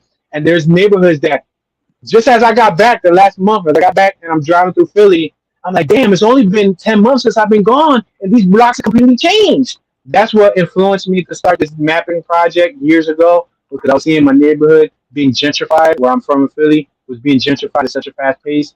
Places that I knew and saw growing up was changing. So I'm like, hold on. I got to document this because I want my kids to see, my grandkids to see where their father, grandfather grew up at. I don't have kids yet, but, or just, for generations to come. 200-300 years later, if somebody archives this footage, it's like, damn, like that's what Philly used to look like before, the tornado came. Hypothetically speaking, you know what I mean, or metaphorically speaking. But yeah, any more questions, y'all? Hit me. Yeah, I noticed that you said, in a sense, like with negative comments, you keep them up there as opposed to when you used to delete them. So are you Yes. advising content creators to embrace the so-called quote unquote trolls? Because I would notice in most chats, not my chat, but most chats, if somebody in the live chat says something that the content creator don't agree with or whatever, I notice like the moderators is always quick to delete those comments. Would you suggest that moderators and content creators delete negative comments? I mean, of course, if they're doing things like being super disrespectful, I get it. But do you recommend that content creators delete comments that don't kind of fit the narrative of the content creator? Great question. I tell I only have a handful of moderators, but they know, shout out to Leisure, they know I say leave them. They don't hurt me. Words don't hurt me. Sticks and stones may break my bones, but it don't hurt my pockets. So at the end of the day, if they say F bomb, B bomb, bro, they've called me B's, D's, pussies. They call me all types of things. Look at this weirdo. Look at this. Look at that. Listen, you flattering me because you taking time out of your day to spend time in my comment section, filling it up. Do what you got to do. I'll heart it, or even better yet, I'll fight fire with kindness. Thank you for sharing your thoughts. Have a wonderful day. Boom. Drop a The bomb end. on that, Slime. Drop a bomb on that, Slime. Yeah, that's it. So I don't delete no comments, and I prefer my moderators. I let them know, like, unless it's like they're filling up the whole entire live stream with the same copy and paste of shit, and then it's really impeding genuine people who want to comment. Then I'll let them know, put them on timeout for 3 or so minutes. They can rock out on timeout, and then the normal people can talk. And then if then when they come back, they still drawing, then maybe block them for the day or something. But I'm a firm believer. Leave them bad comments in your live stream. Leave them bad comments in your comment section. And maybe if you do have moderators, have a pre-conversation with them. Let them know. Try not to feed into the poison. Some people are toxic. Some people get joy. They're energy vampires. They get joy out of seeing you mad. Out of seeing your comment section. They want to be the attention of the comment section. Some people call them keyboard warriors or something. They want to be the attention of the comment section. Let them do what they got to do. It ain't, if anything, they're helping you blow up because now your comment section is blowing up. It looks more engaged, more active, and believe it or not, you're gonna have your day ones. You're gonna have your thorough people that are gonna kindly defend you. Which is at the end of the day, it all looks good. There was a saying that says, "Good publicity, bad publicity, it doesn't matter. It's all publicity." So whether they're talking about you in a negative way, whether they're talking about you in a positive way, you're still winning. If you're on the news, you're on the news. I mean, most people want to be on the news for a good thing, but guess what? If you're running from the cops at 110 miles an hour with a subscribe to Toon215 shirt, guess what? You might get a handful of people that's going to subscribe off of the news. That's some good game right there, and I totally agree with what you said. You know what I mean? That's a fact right there, though. Yeah, with the exception of a few things, you know what I mean? I know people like to dox people and everything like that, and and stupid stuff like that. But besides that, you know, constructive criticism, somebody hating on you, a comment is a comment, and a view is a view. Absolutely. I I get it. love constructive criticism. I promote it. I allow it to be a free wall, and it makes more people read too. Because believe it or not, like if you was going through a comment section, you saw somebody say, "F this dumb creator. This mofo don't know what he's talking about." You might be intrigued to scroll down one more time to see what people say towards that. It keeps them engaged on your page. It's better than having no comments or all your comments are positive. It's nice if people authentically always like you, but at the end of the day, ladies and gentlemen, Toon215 is taking us to school right now, y'all. Take note. yeah, because at the end of the day, we got different tastes. You know, you might like lemonade, I might not like lemonade. I might like lemonade, you might not like lemonade. You know, there's musicians. You might like DMX, and somebody might not like DMX. Somebody might like DMX, you might not like it. Movies, we all got different tastes. That's why there's so much options and choices in the world. That's why you go to the restaurant, there's a menu with 15 different items. On YouTube, they got options. So just let them vent. I consider it venting. I'm flattered when haters come to my page and vent. And I just move on with my day. In the beginning, you know, I ain't gonna lie, it would cloud up your thoughts. You know what I mean? But you got to separate business. You got to separate business from your personal life. And at this point in my life, YouTube became a business. I'm able to say that this whole cross country journey was through YouTube, and I was being able to be. You know, we're to the point where I told my wife to leave work, and I left work in 2016, and I've been an entrepreneur, grinding for music videos since. In the last year and a half, 2-3 years, I've been receiving them small YouTube checks and making my moves and making it happen and becoming sustainable. So it's possible. I'm a firm believer that as long as you put your mind to it, man, anything's possible. Yeah, and the way you were speaking of your hustle before even your YouTube career, you know, like doing the scrapping while you're doing the music videos, while cutting hair, Bro, it seems like you have that natural hustle. You have that natural hustle no matter what. I would sell salt to a slug. There's been dozens of times. I'd say that ice to an igloo, salt to a slug. Ice to an Eskimo, salt to a slug. That's definitely. I can't count how many times, bro, because I also do online entrepreneurship, OfferUp, Craigslist, eBay store and stuff. I can't count how many times I picked up and I'm driving to Center City to drop my wife off at work or whatever, you know, to the medical field. I'm about to drop her off. I see something in the trash that one man's trash is another man's treasure. And they throw it in the trash, but I know low key that's worth $40 to $50, $70 or $80, or it's still salvageable. I park, I jump out, grab it, throw it in the trunk, go home, take several nice pictures of it, put it on eBay, nice listing, spicing it up, boom, sold, made 100% profit. I can't count how many times I've bought items for dirt cheap and bartered, traded. I got so many different ways to make income. That's why I never really just wholeheartedly relied on YouTube. Even when I was working on 9 to 5. A lot of people don't look at the dollar per hour. They don't do the math. With something like you just spoke on. So you spent 15 minutes of real time, 2 minutes grabbing it, 13 cleaning it up. You spent 15 minutes. If you sell that for $30, times that by 4 because of an hour. So you just made $120 an hour. If you think of it like that way a little bit, you understand the profits you can make so much better. Yeah, and you know what's the joy about YouTube? You guys as content creators, and especially when you continue to grow your craft and you continue to make more income, because you will grow more income. Watch this. The beautiful thing about YouTube is, as I'm sitting here right now with you, I'm making pennies. When you're sleeping, you can be a YouTuber, and you can be asleep at night, and you're making money while you're in your sleep. You can be on the toilet taking a shit, and you're making money while you're taking a shit. So YouTube pays itself off. YouTube's the type of platform that you could invest a little bit of time, put it on the platform. You might make some money this month. That video can hit a year or 2 years later. I have videos on my channel that 2 years later they go spin and get 200,000-300,000 views. I'm like, what? Like, yo, this video old as ever, and it just started spinning and making me money. So the way my pop used to say is like, because I've also owned vending machines. I've got candy machines, and I used to put them in different locations and pick up my monthly chump change to have multiple sources of revenue, right? To become self-sustainable, right? So look at YouTube as candy machines. There's vending machines. let's say you own 20 vending machines and each vending machine makes $40 a month. Gumballs, Mike and Nikes, whatever, right? $40 a month times 10 vending machines. Might not be that bad, right? Let's say you got Mm-hmm. 1,000 videos on your page, right? Let's say you got 1,000 videos on your page, right? Hypothetically speaking. If each video makes $1 a month, what's that? 1 times 1,000 is what? $1,000 a $1,000. month. Mm-hmm. And if for some reason each video makes $5 a month, that's all you need to do.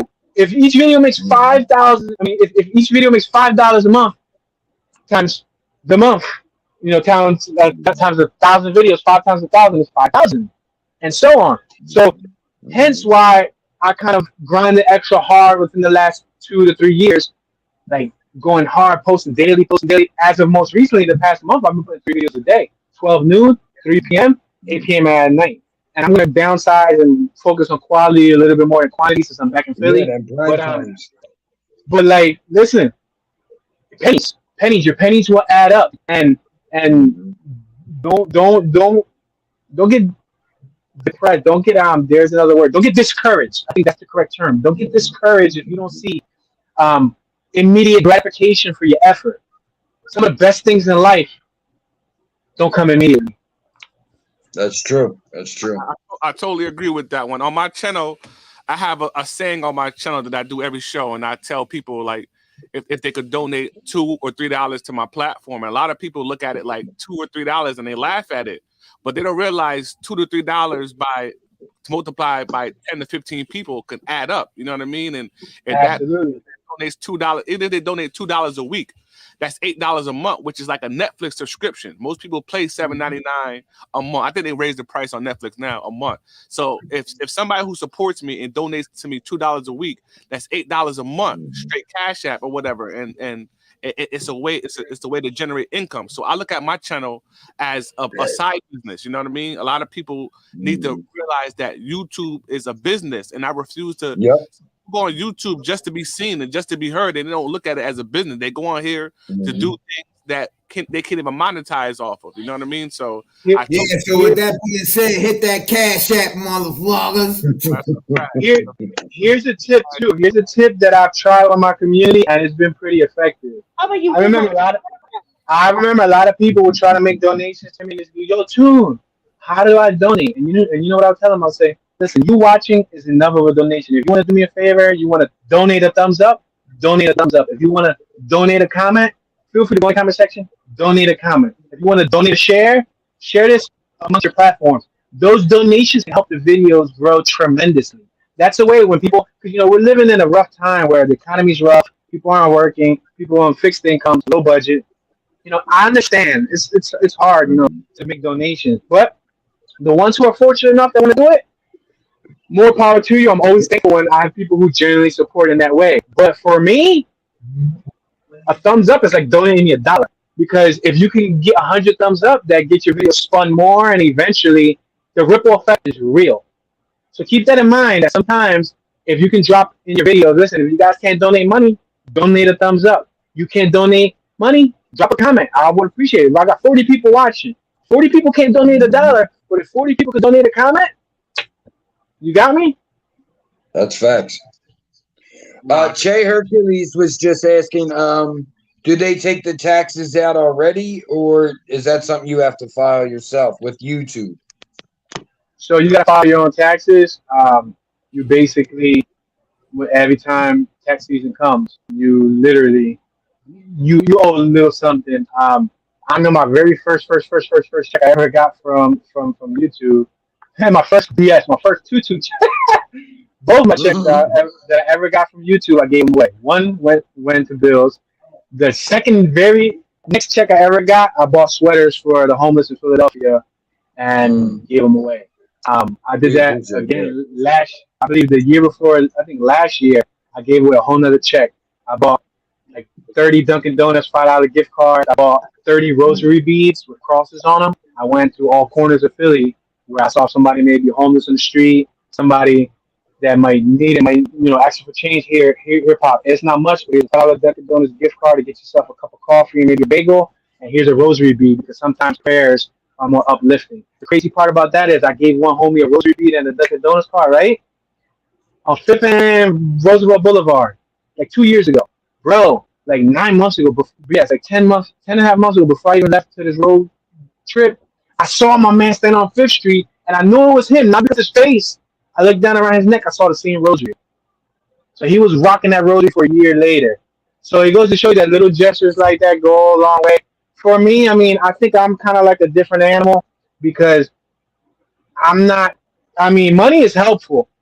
Money is good because you don't work, you don't eat, you know. But I can go long stretches of hunger, of zero, off of YouTube and not make much, make very little, and still put in that same enthusiasm and that same work because I enjoy it. It's different from somebody who last year started and might say, "Yo, you can make money off YouTube." Yo, I hear people becoming millionaires off of YouTube. Yo, this person makes it. You know what I mean? That's a different character. That's a different content creator.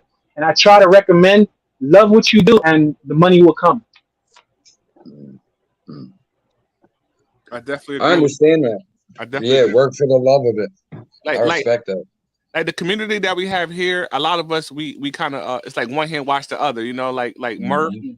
and ATG Barnes, we all go hit each other's chats and hit each other's panels, and we share each other's content and everything like that. And I don't know about on Mhm. their end, but I noticed on that my end that I'm starting to see, you know, a little bit more traction here and there, even if it's one person a Mhm. week, you know what I'm saying? Like each subscriber counts, you know what I mean? So that's what Yeah. I noticed on how to grow channels. And I'm the type of person I like the little guy as far as, you know, the person that's, you know, the people that don't think that they have a chance. You know what I mean? You'll barely ever see me on a channel where they got hundreds of people in the chat and hitting the panel. Every once in a while I might do it, but rarely. I like talking to the common folks and local YouTubers. You know, I think you get a better, genuine response by talking to those people. You know what I mean? And that's how I look at YouTube, and that's how I've been growing my channel for the most part, man. Just being consistent with the content and just shaking hands like people, like I said, Murph and Barnes, and just, you know, making acquaintances on the internet. Yeah, and listen, if you guys want me, if you guys want me to give you some motivation, I'm gonna give you guys, my fellow content creators, some motivation, and the viewers that's watching that don't understand this YouTube game. I'm gonna give you this little gem that most people don't know. YouTube content creators on the low end, you can make a couple $100 a month. On the okay end, you can make 1,500, 2,000, 3,000, 3,500, 4 or 5 grand a month. On when you start to become a little bit more prominent, there's people making $10,000, $15,000 a month. When you become one of those big YouTubers, you can make 40, 50, $110,000 a month. When you get to them sensational, when you're one of them forces to be reckoned with in the YouTube community, there's people out there that's making sick money, 500, a $500,000 a month. There's like the Logan Pauls and them, $1.2 million a month. Somebody in the comment section says something about the taxes. That means most YouTubers owe taxes. If you're making 1.2 million a month, you better be stashing something to the side. Yeah. If you're making Yeah, 40, you better 50 grand a month, put a you better be third. stashing. It's a third. Yeah, it's a third of your money. Put a third of your money away every month. You have to, Yep. because Because they're coming for their third. So like most people that most people that watch YouTubers don't know why we do it. You know, don't know the potential. They're like, man, you're like, are you really making money from YouTube? It's possible to really make some good money from YouTube. There's YouTubers that I know. There's this one YouTuber on my channel, and I've been very fortunate that I got about several fellow content creators that they started after me. Some of them are featured on my channel. They blew up. I got one young homie that's on one of my Street Scrapers episode. He was 15 years old. He was a little boy when he was on one of my segments in 2011. Right now, he got over 1 million subscribers. Some of his checks was looking like 27 grand a month, 35 grand a month. He's a popular YouTuber, really popular YouTuber, known affiliate, and he moved to LA, and now he living in Florida. But he was on my channel first before he even started YouTube. And this boy is freaking successful as heck, living the life, buying cars for videos, buying dirt bikes for videos, and living a really successful life, which allows me to know that anything is possible. And it always brings me joy to know that, you know, I worked with a handful of people that I saw them when they started. I saw them when they were hatchlings, and now they're full-blown eagles taking over the market. You know what I mean?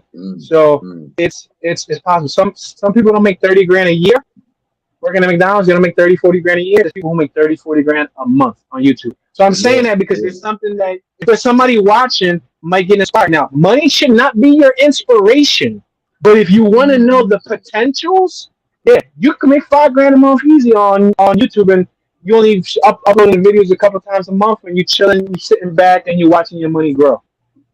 Mm. Absolutely. Do you recommend membership programs for content creators? Is that a good thing to utilize?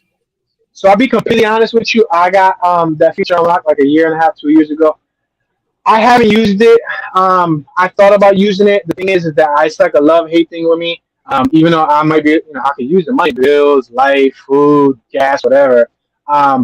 When I started YouTube, YouTube's free. YouTube, especially a lot of my viewers are seniors. I got people who watch me. A high percentage of my channel viewers, surprisingly, are 30s, 40s, 50s, and 60s. There's even one or two that were like in the early 70s. So I got a lot of elderly folks that watch me. With that being said, they live on fixed incomes. I don't really want to I feel awkward taking a payment from them every month. Again, if your community is willing to help you with it, and you gotta start a poll. Hey guys, do you guys think I should unveil membership? How many of you would be interested in memberships? If you get a high percentage of people that's interested in memberships, go for it. Me, I've even had some people on my channel say, "Yo, Toon," in the comment section, "Yo, Toon, start a membership so I can subscribe." And I'll explain to them, "Oh man, thanks, I appreciate it, but I like to keep this, free for the most part." Now, again, memberships entail exclusive content. You got to do extra stuff, so you got to have that extra time for that extra content. You give people, sneak peeks and special passes and all that stuff.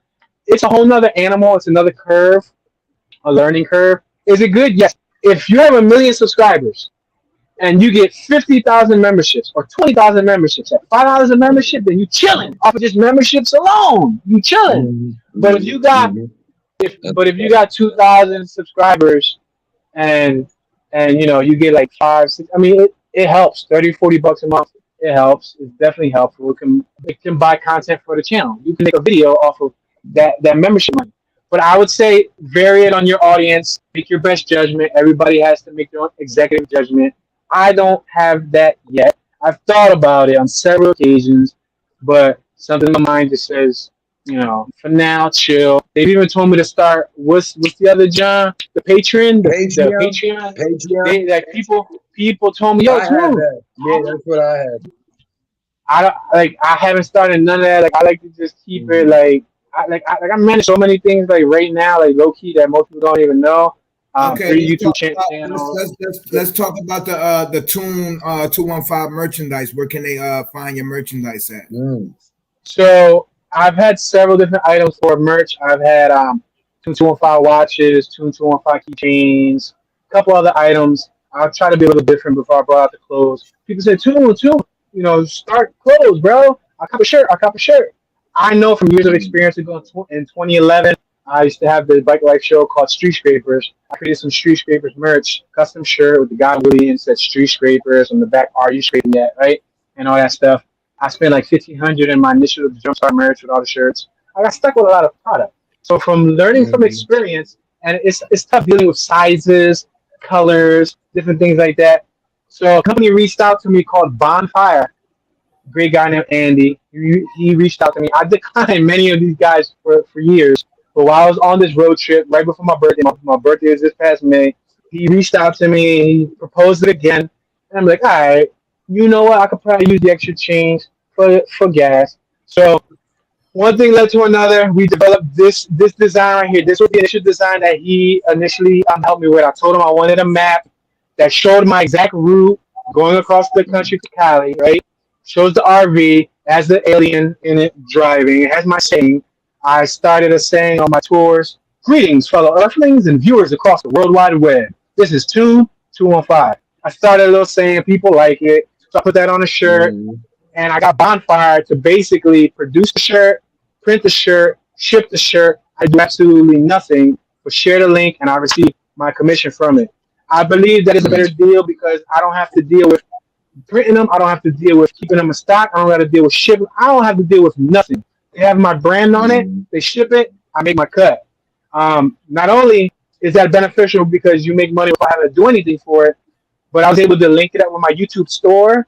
So now if you go to my YouTube channel where you see it says channel, videos, community, now it says store. So I got approved to have a YouTube store. So when you go to my YouTube channel, all the shirts are not only on my YouTube channel, but they're also under every video. So no matter what video you watch on my channel, without me having to even share a link, when they scroll to the comment section, before they get to the comments, they're gonna see the shirts, and they can swipe through the shirts.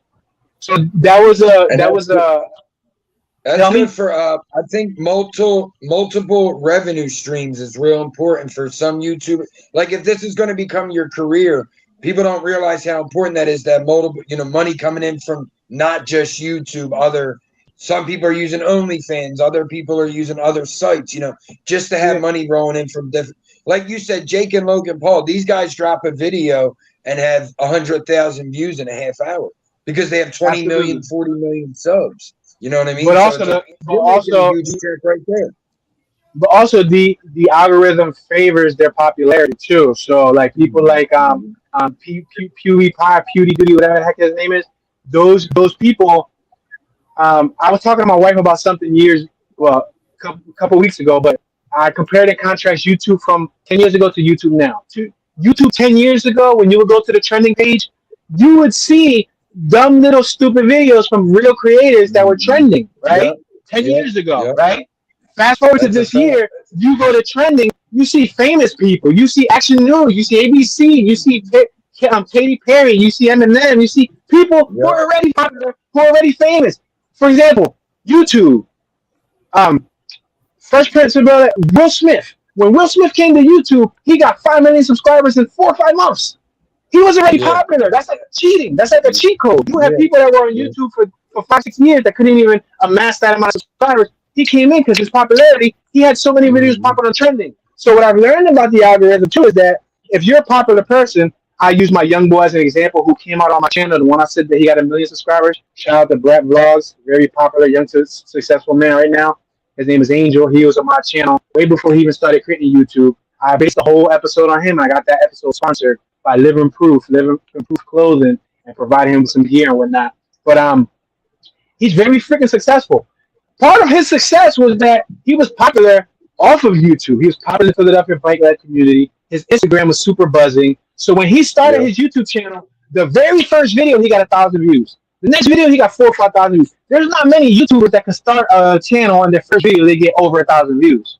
So popularity helps not only helps you grow as a content creator, it helps you get on that trending page. So what I'm saying is a lot of those trending people, it's because they're already popular, bro. Like they got the machine behind them. Like for me, like it ain't even authentic no more, B. How often do you see a real content creator, not these popular Logan Pauls and all these freaking popular people, but how often do you see a real authentic video on trending? You don't see it anymore. Especially that's how things went viral because we would get suggested those dumb little some kid spinning a lightsaber and he's 25. Like we would get shit like that, and that's how it would go viral in the first place. There was this one video called Ham, the movie, and it was like a 7-second clip. This dude had ham, sliced ham, like ham and cheese. He had sliced ham, and he peeled it up, and then closed it. A 7-second clip called Ham, the movie, viral. It was on the top of trending. That's the type of stuff that don't happen anymore. And I actually dislike that because it prevents people from it prevents people from wanting to be fully creative. Because that was creative. It was stupid, but it was creative. A freaking thing of ham is a ham, the movie. Nowadays, people feel that they gotta mimic, that they gotta mock, that they gotta imitate a style that's already popular. No, the key to growing is being authentic, being original, being yourself. The best version of yourself you can be is you. That's facts.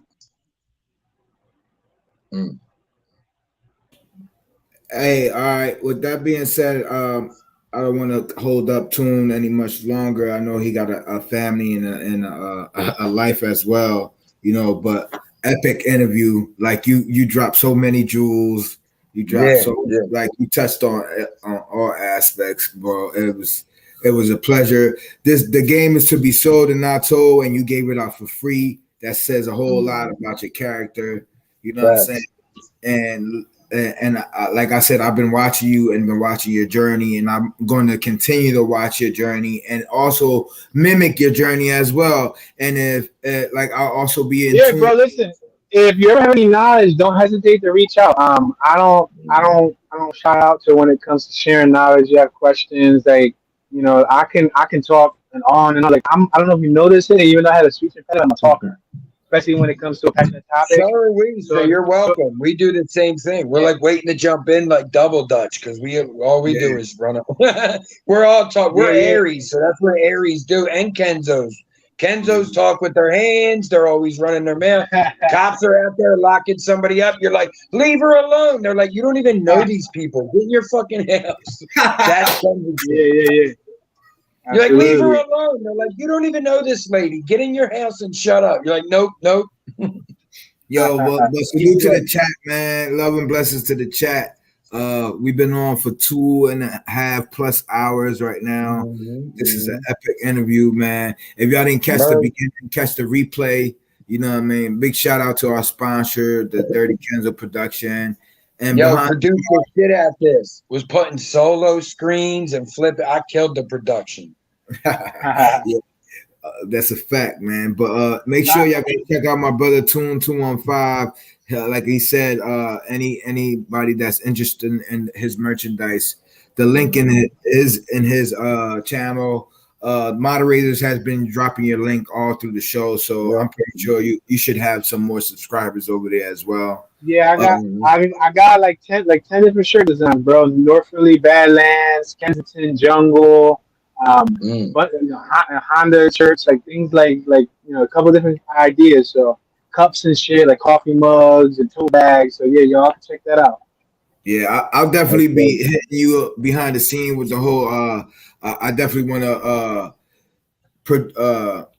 to bring my production skills up to par as well. If you have like any tips and any software or any education on that you can enlighten me, I'll be hitting you up behind the scene because I'm always I like to learn, and I'm still learning this whole YouTube content creator stuff. And like I said, my content is the journey of my life. Yep. And I try to give a voice to the people that doesn't have a voice, and I give them a platform. If you don't have a platform, this platform is for all people through all walks of life. And with that being said, Toon, if you got any last encouraging words, the floor is all yours, brother. Thank you for all your positivity. Thank you for your support. Thank you for allowing me the opportunity to share my thoughts amongst your community. Motivational thoughts. I think I just said this a few hours ago. Fear, not fear itself, but fear dying and not living to your maximum potential. So I'm a firm believer that all of you guys are wonderful creatures. We're all part of the human race. We're all earthlings. Greetings, fellow earthling. We're all earthlings. We're all humans. We all got billions of dollars worth of game up here. We just got to learn how to unlock it. We got to learn how to hone it. Sometimes we're not able to do it alone. There's nothing wrong with that. Nobody's perfect. I don't know it all. I don't claim to know it all. Like you, I'm still a learning mind. I'm a sponge. I observe. I learn. And I'm not, afraid to take constructive criticism. Anybody out there who's going after it, go after it. Never give up. Never surrender. We don't surrender on this end. We continue to go. We continue to go. We continue to go. Definitely. Great advice. Yeah. With that being said, this concludes the interview with Toon215. Toon, once again, like I said, I appreciate you, my brother. You got my number. I sent you my number. So yes, just send me a text. I'll be hitting you up more behind the scene whenever you want to. I thought I didn't know you were I kind of should have known that you were pre-recording all the drives and all the stuff like that. But yeah, bro. So that's what I'm like, yo, hold on, where you going? I'm right here. Stop by my house. I'm in Chicago, man. Where you going? And you're like, no, it's been pre-recorded months ago, man. Like I'm already in Philly and shit like that, man. I'm like, oh man. So check this. So P. I try to move militant like the president. I don't like nobody knowing my whereabouts. We come from the streets. We come from the streets of Philly where the boys clap back. You know what I mean? Where people scheming, where people plotting. So I've grew up to learn to move differently. I don't announce my whereabouts in the immediate time when I'm there because you don't need nobody scheming on you. You don't need nobody plotting on you. So like I said, when I was in Cali and people was watching my Cali tours and they were just airing, I was already in Chicago. So people was like, "Yo, Toon, bro, like, why don't you stop by this part? Yo, Toon, come and visit us. We're San Bernardino, California." I'm like, but I'm states away. Like, this is pre-recorded. So I try to do that so people don't get an exact idea of my whereabouts. You know what I mean? I just try to move low profile, incognito. No doubt, no doubt. And coming from where we come from, that's we're accustomed to like trying to move like that, militant, Yeah. cover your tracks and all that stuff like that. But like I said, once again, man, I appreciate you. Thank you for the opportunity, my brother. I will be more in content with you. Also, don't forget to share the live and hit the like button and drop a comment and support the host. Cash App is down below. $ATG Barn 215 MP. That's $ATG Barn 215 MP. And like we lit, man. And with that being God said, bless you, bro. God bless you and your family, man. Wish you nothing but success. salute, man. And shout out to the dogs, man. I know you love them dearly, man. You have some good animals over there, and give a shout out to your wife, man. She's a hell of a woman, man. Thank you very much, sir. Have a blessed day, y'all. Peace. Peace out.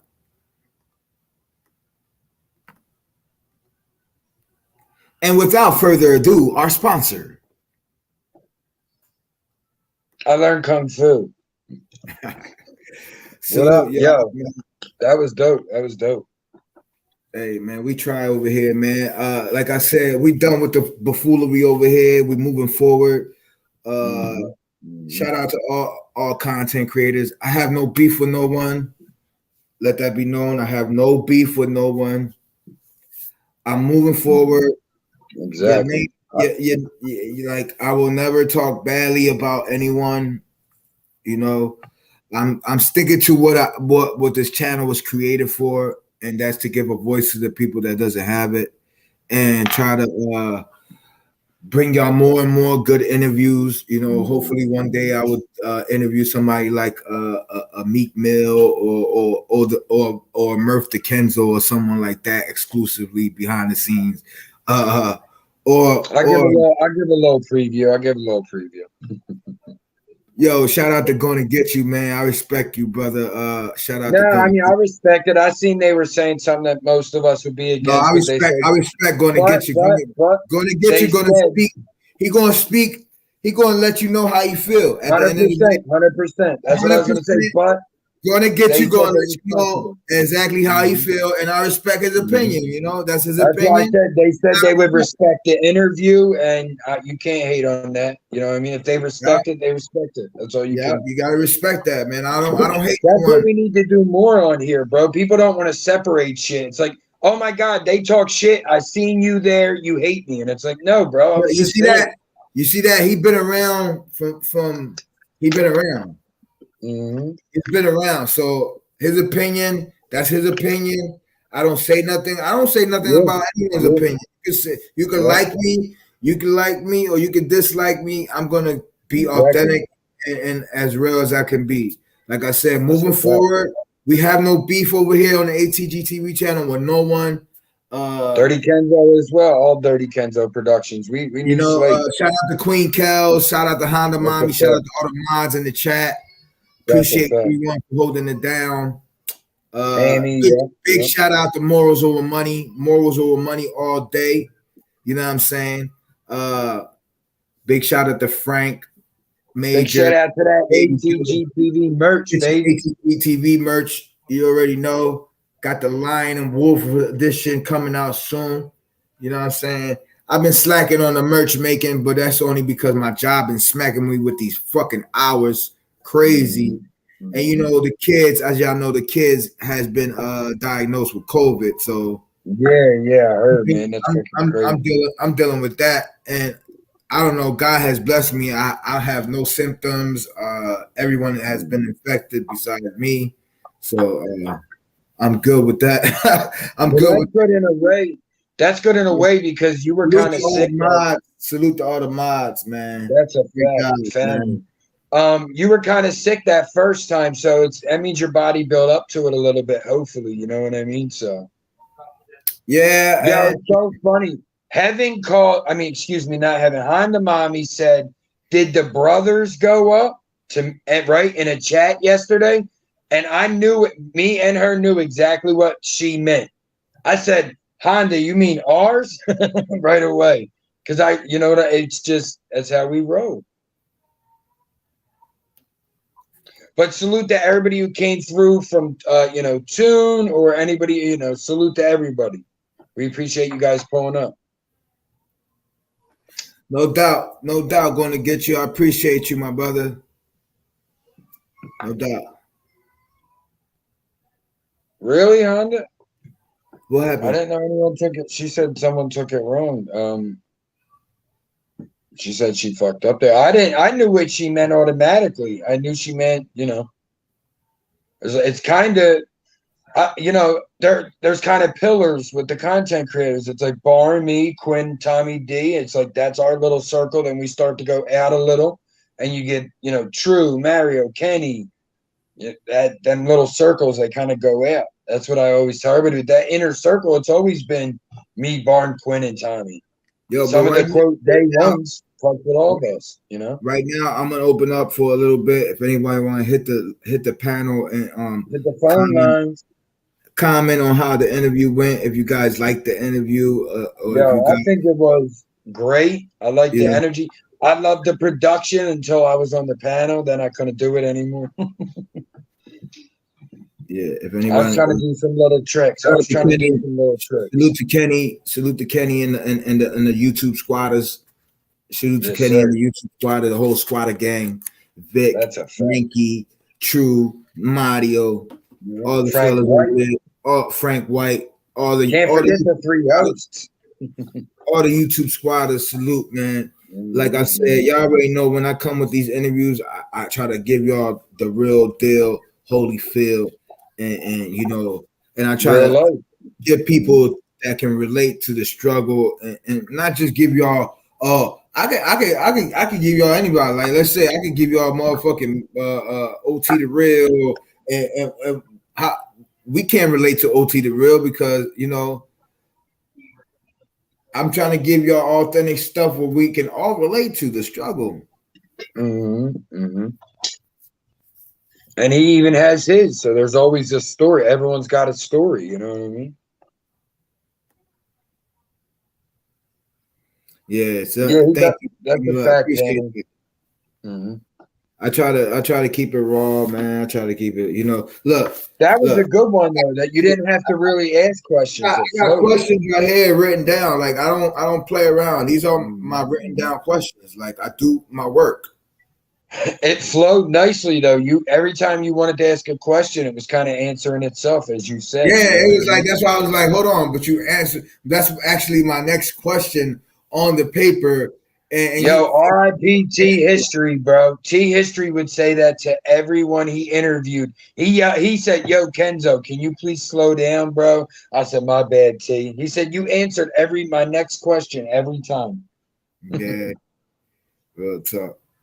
You always want to, you want to give that answer where you're like, you want to. Yo, and shout out to Maine the Milkman behind the bar. Make sure y'all subscribe to Maine the Milkman behind the bar.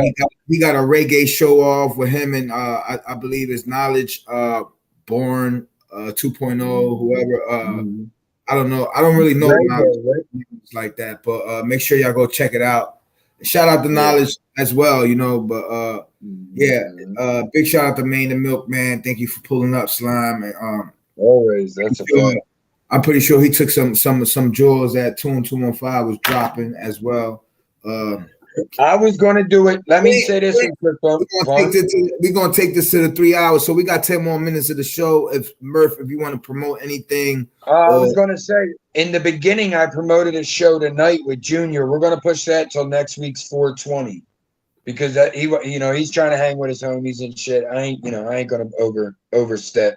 So, but I will be live tomorrow, open panel about, the Roe v. Wade situation and just see how people are feeling, our community and stuff like that. Cool.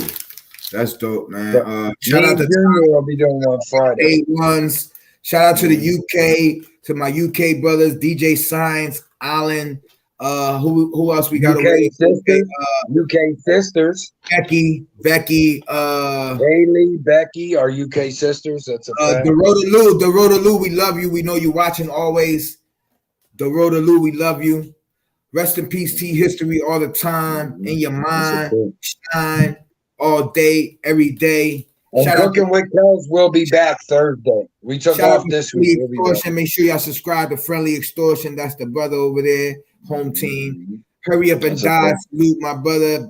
You already know, Big King shit. Salute to all the haters too. Let your haters be your motivators and your congratulators. You know what I'm saying? Y'all already know. Yeah, big Dorota Lou shit over here. She's always watching. She's always watching. She's always supporting. Always. When you think she's not watching, she watching. And also, big shout out to my YouTube, my internet mom, Kathy Green. That's my YouTube. She's been supporting me from day one as well. Ernesto, another day one. Hercules, big Che Hercules in the building. Salute to G'd Up Quinn. True, like I said, all the YouTube squatters, the whole Behind the Bar family. Vic LFM, of course. Badlands, Pamela J, Mama T, Stilo in the building, the Hawaiians. Yep. All these day ones. We see y'all. Everybody, man, salute, man. Like I said, these interviews won't be possible unless y'all pull up and support. Like I said. And I couldn't sponsor without my other half of Dirty Kenzo Productions, Queen Kells, working right now. She always tries to show as much support as possible. Oh, man. So salute to my love. Queen Kells and Pamela J and Honda Mommy be holding the chats down. You heard me? That's why when I see them, it's funny though, and they might not even realize it. But when you got them three in your chat, you're good. You're good. Yeah, you don't have to. Because then you got Honda Mommy killing shit, Pamela J hitting shit up behind the scene, and then you got the Queen dropping all the links. And not to mention all three of them. If one of them shot somebody the other two thought was iffy, they'll say it. Then three will work it out.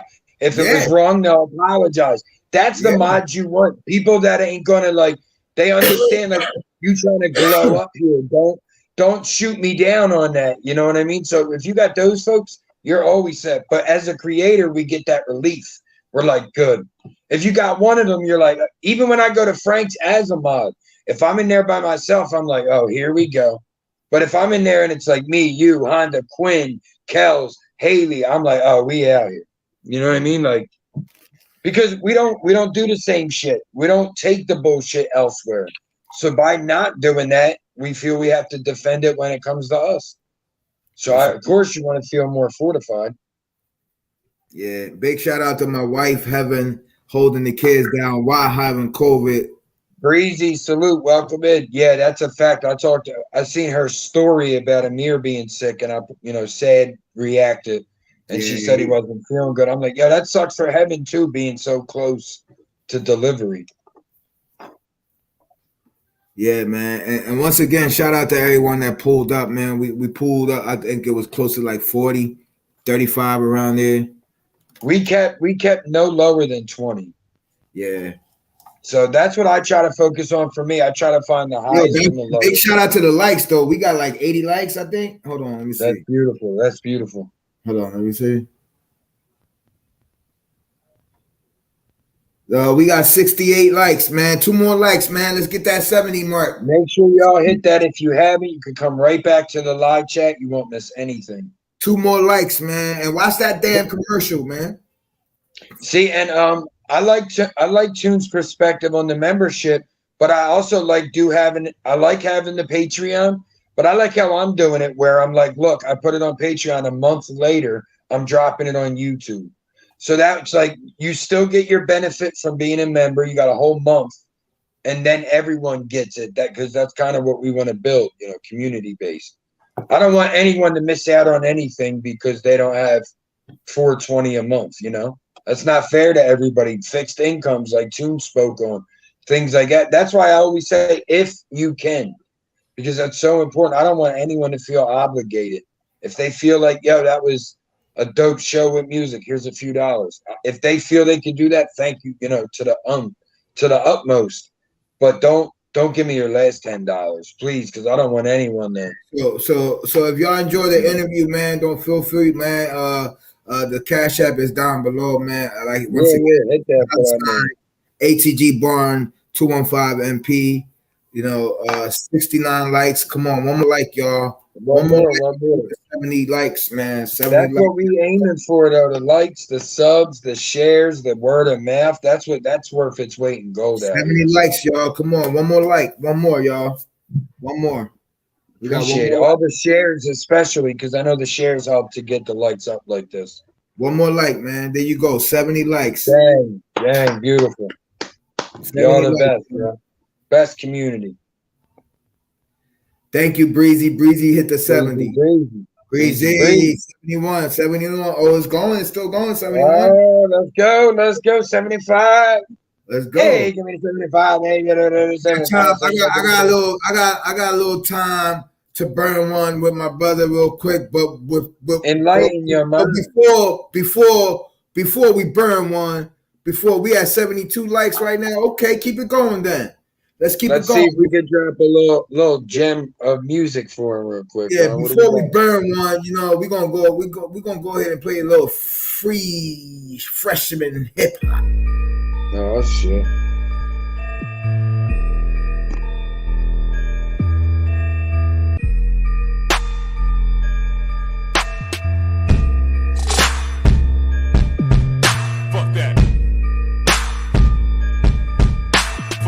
Hey, fuck that. 73 likes, y'all. Let's go. If you rolling and smoking, put some fires in the chat if you smoking with us.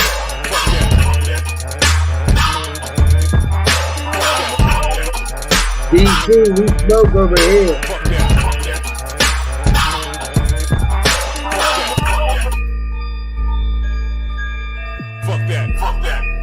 Welcome to the after show official interview with Toon. We celebrating a successful interview.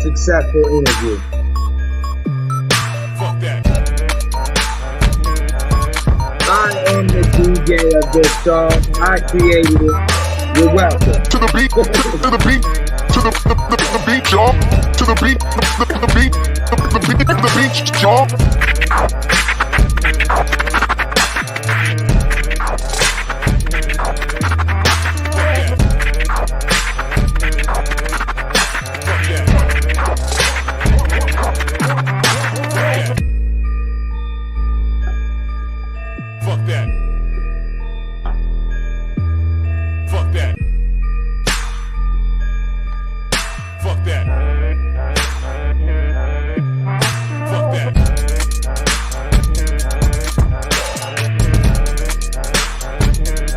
Zombie.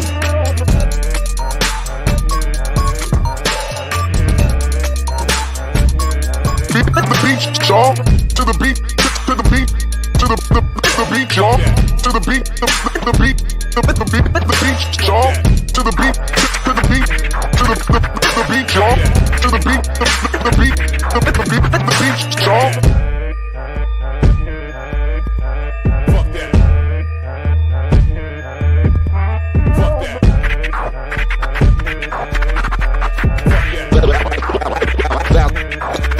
Sounds like a whip.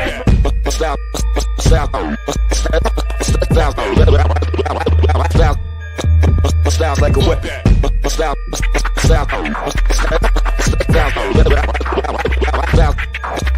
Sounds like a whip.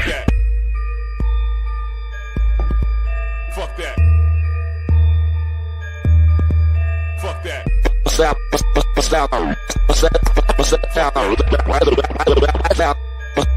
Sounds like a whip. Sounds like a weapon. Fuck that. Fuck that. Yo, shout out to all the haters, all the Bush babies that pulled up too. We know y'all still watching. We signed autographs all 2022. You know Hit us up. Y'all want to be? Send Y'all an want to be? email.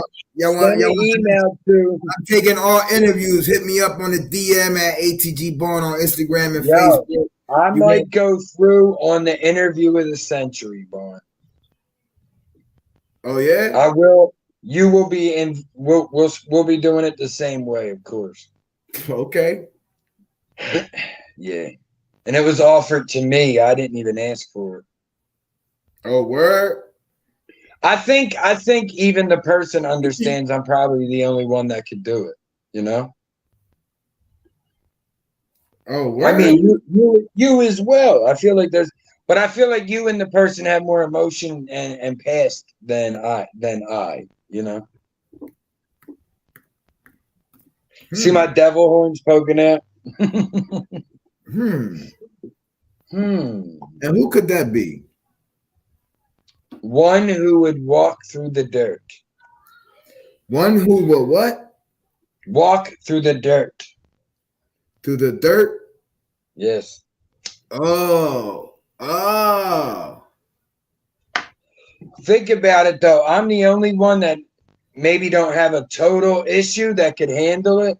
And I'm the same amount of smart and asshole as he is.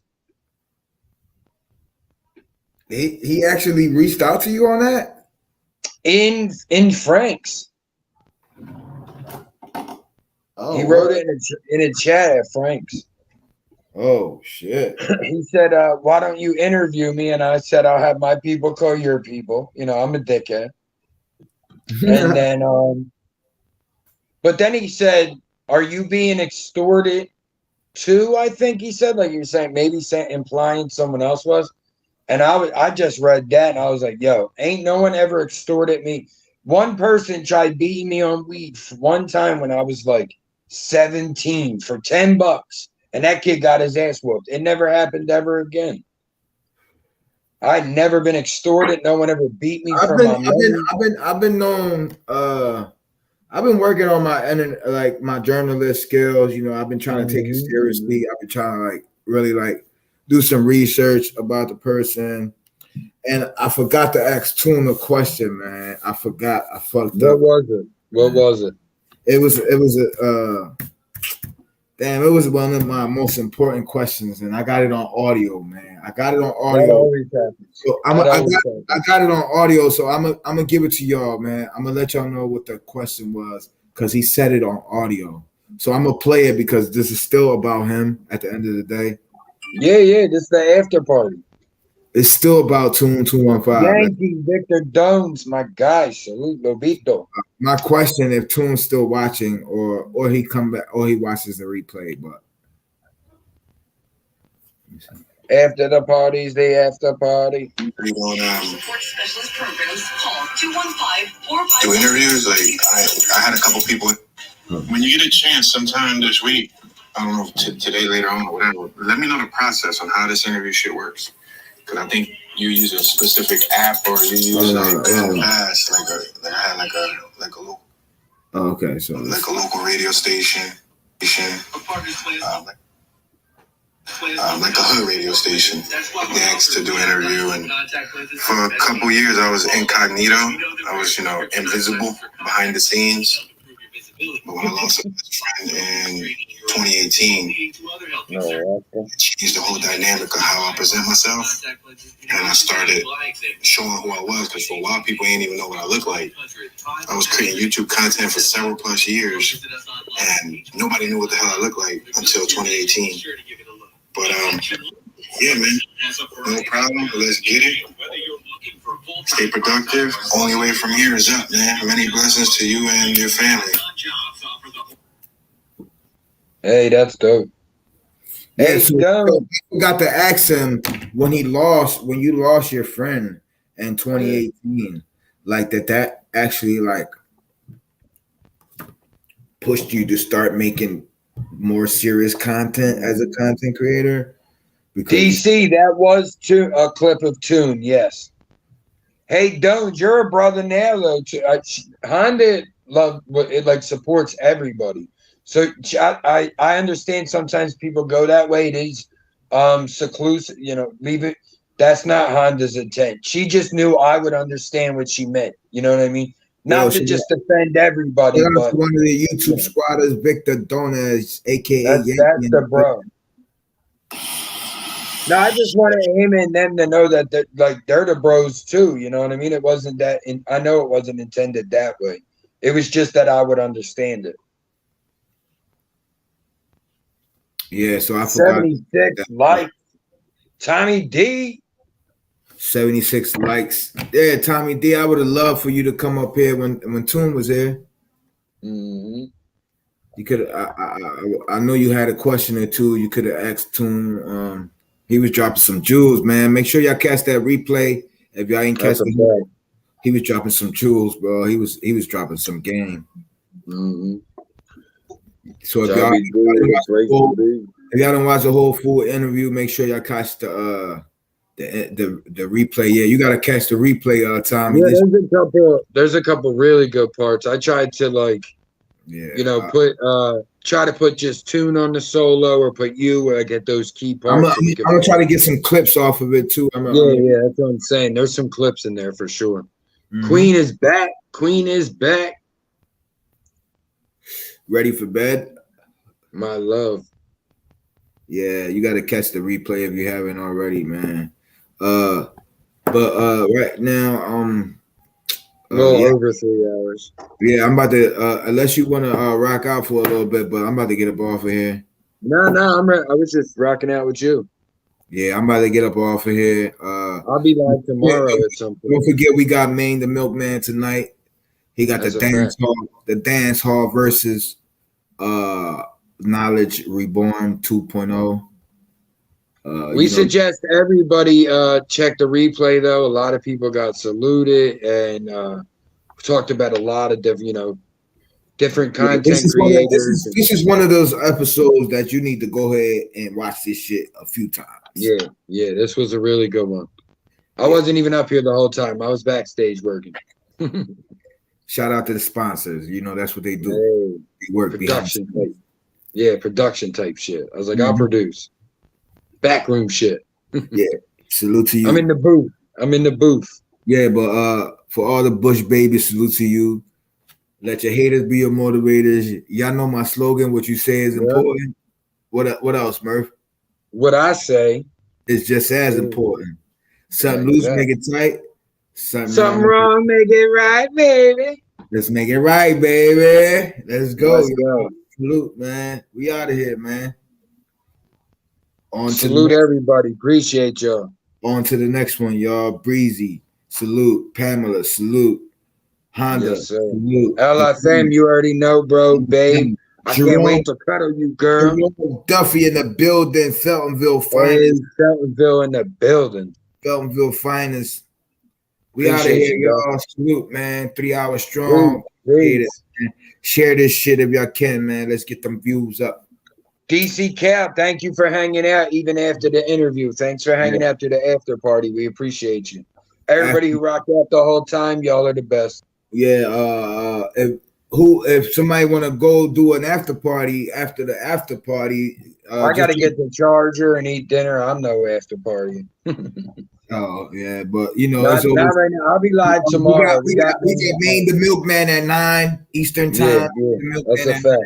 Eastern time. Make sure y'all go support the. One more time. Let's flaunt that merch off. Hey, right here you go. Hey, PMATG Barn on Instagram, guys, for your merch. There you go, right there. Yeah. After the show, it's the after party. So who's having? Hey, what do you mean bite? What do you mean bite you? I said I can't wait to cuddle you, and you say bite me. I couldn't stay. Jesus, so aggressive. Yeah, I'm a biter cheek. Yeah, I'm out of here though, y'all. Salute, man. Appreciate y'all. Salute. We'll see you next time. Yep. Hey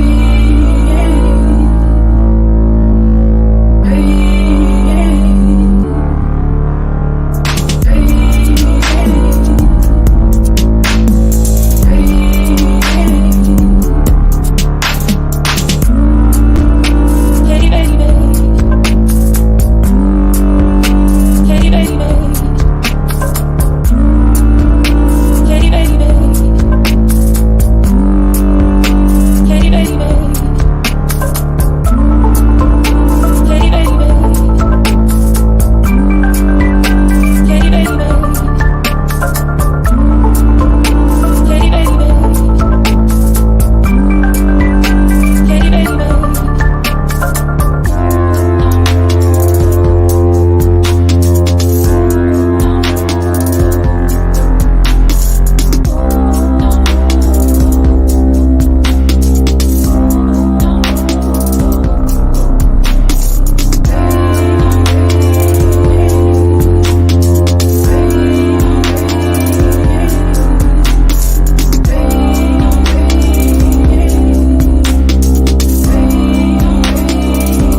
We out of here, bitches. Salute. Hit that like button for me, y'all.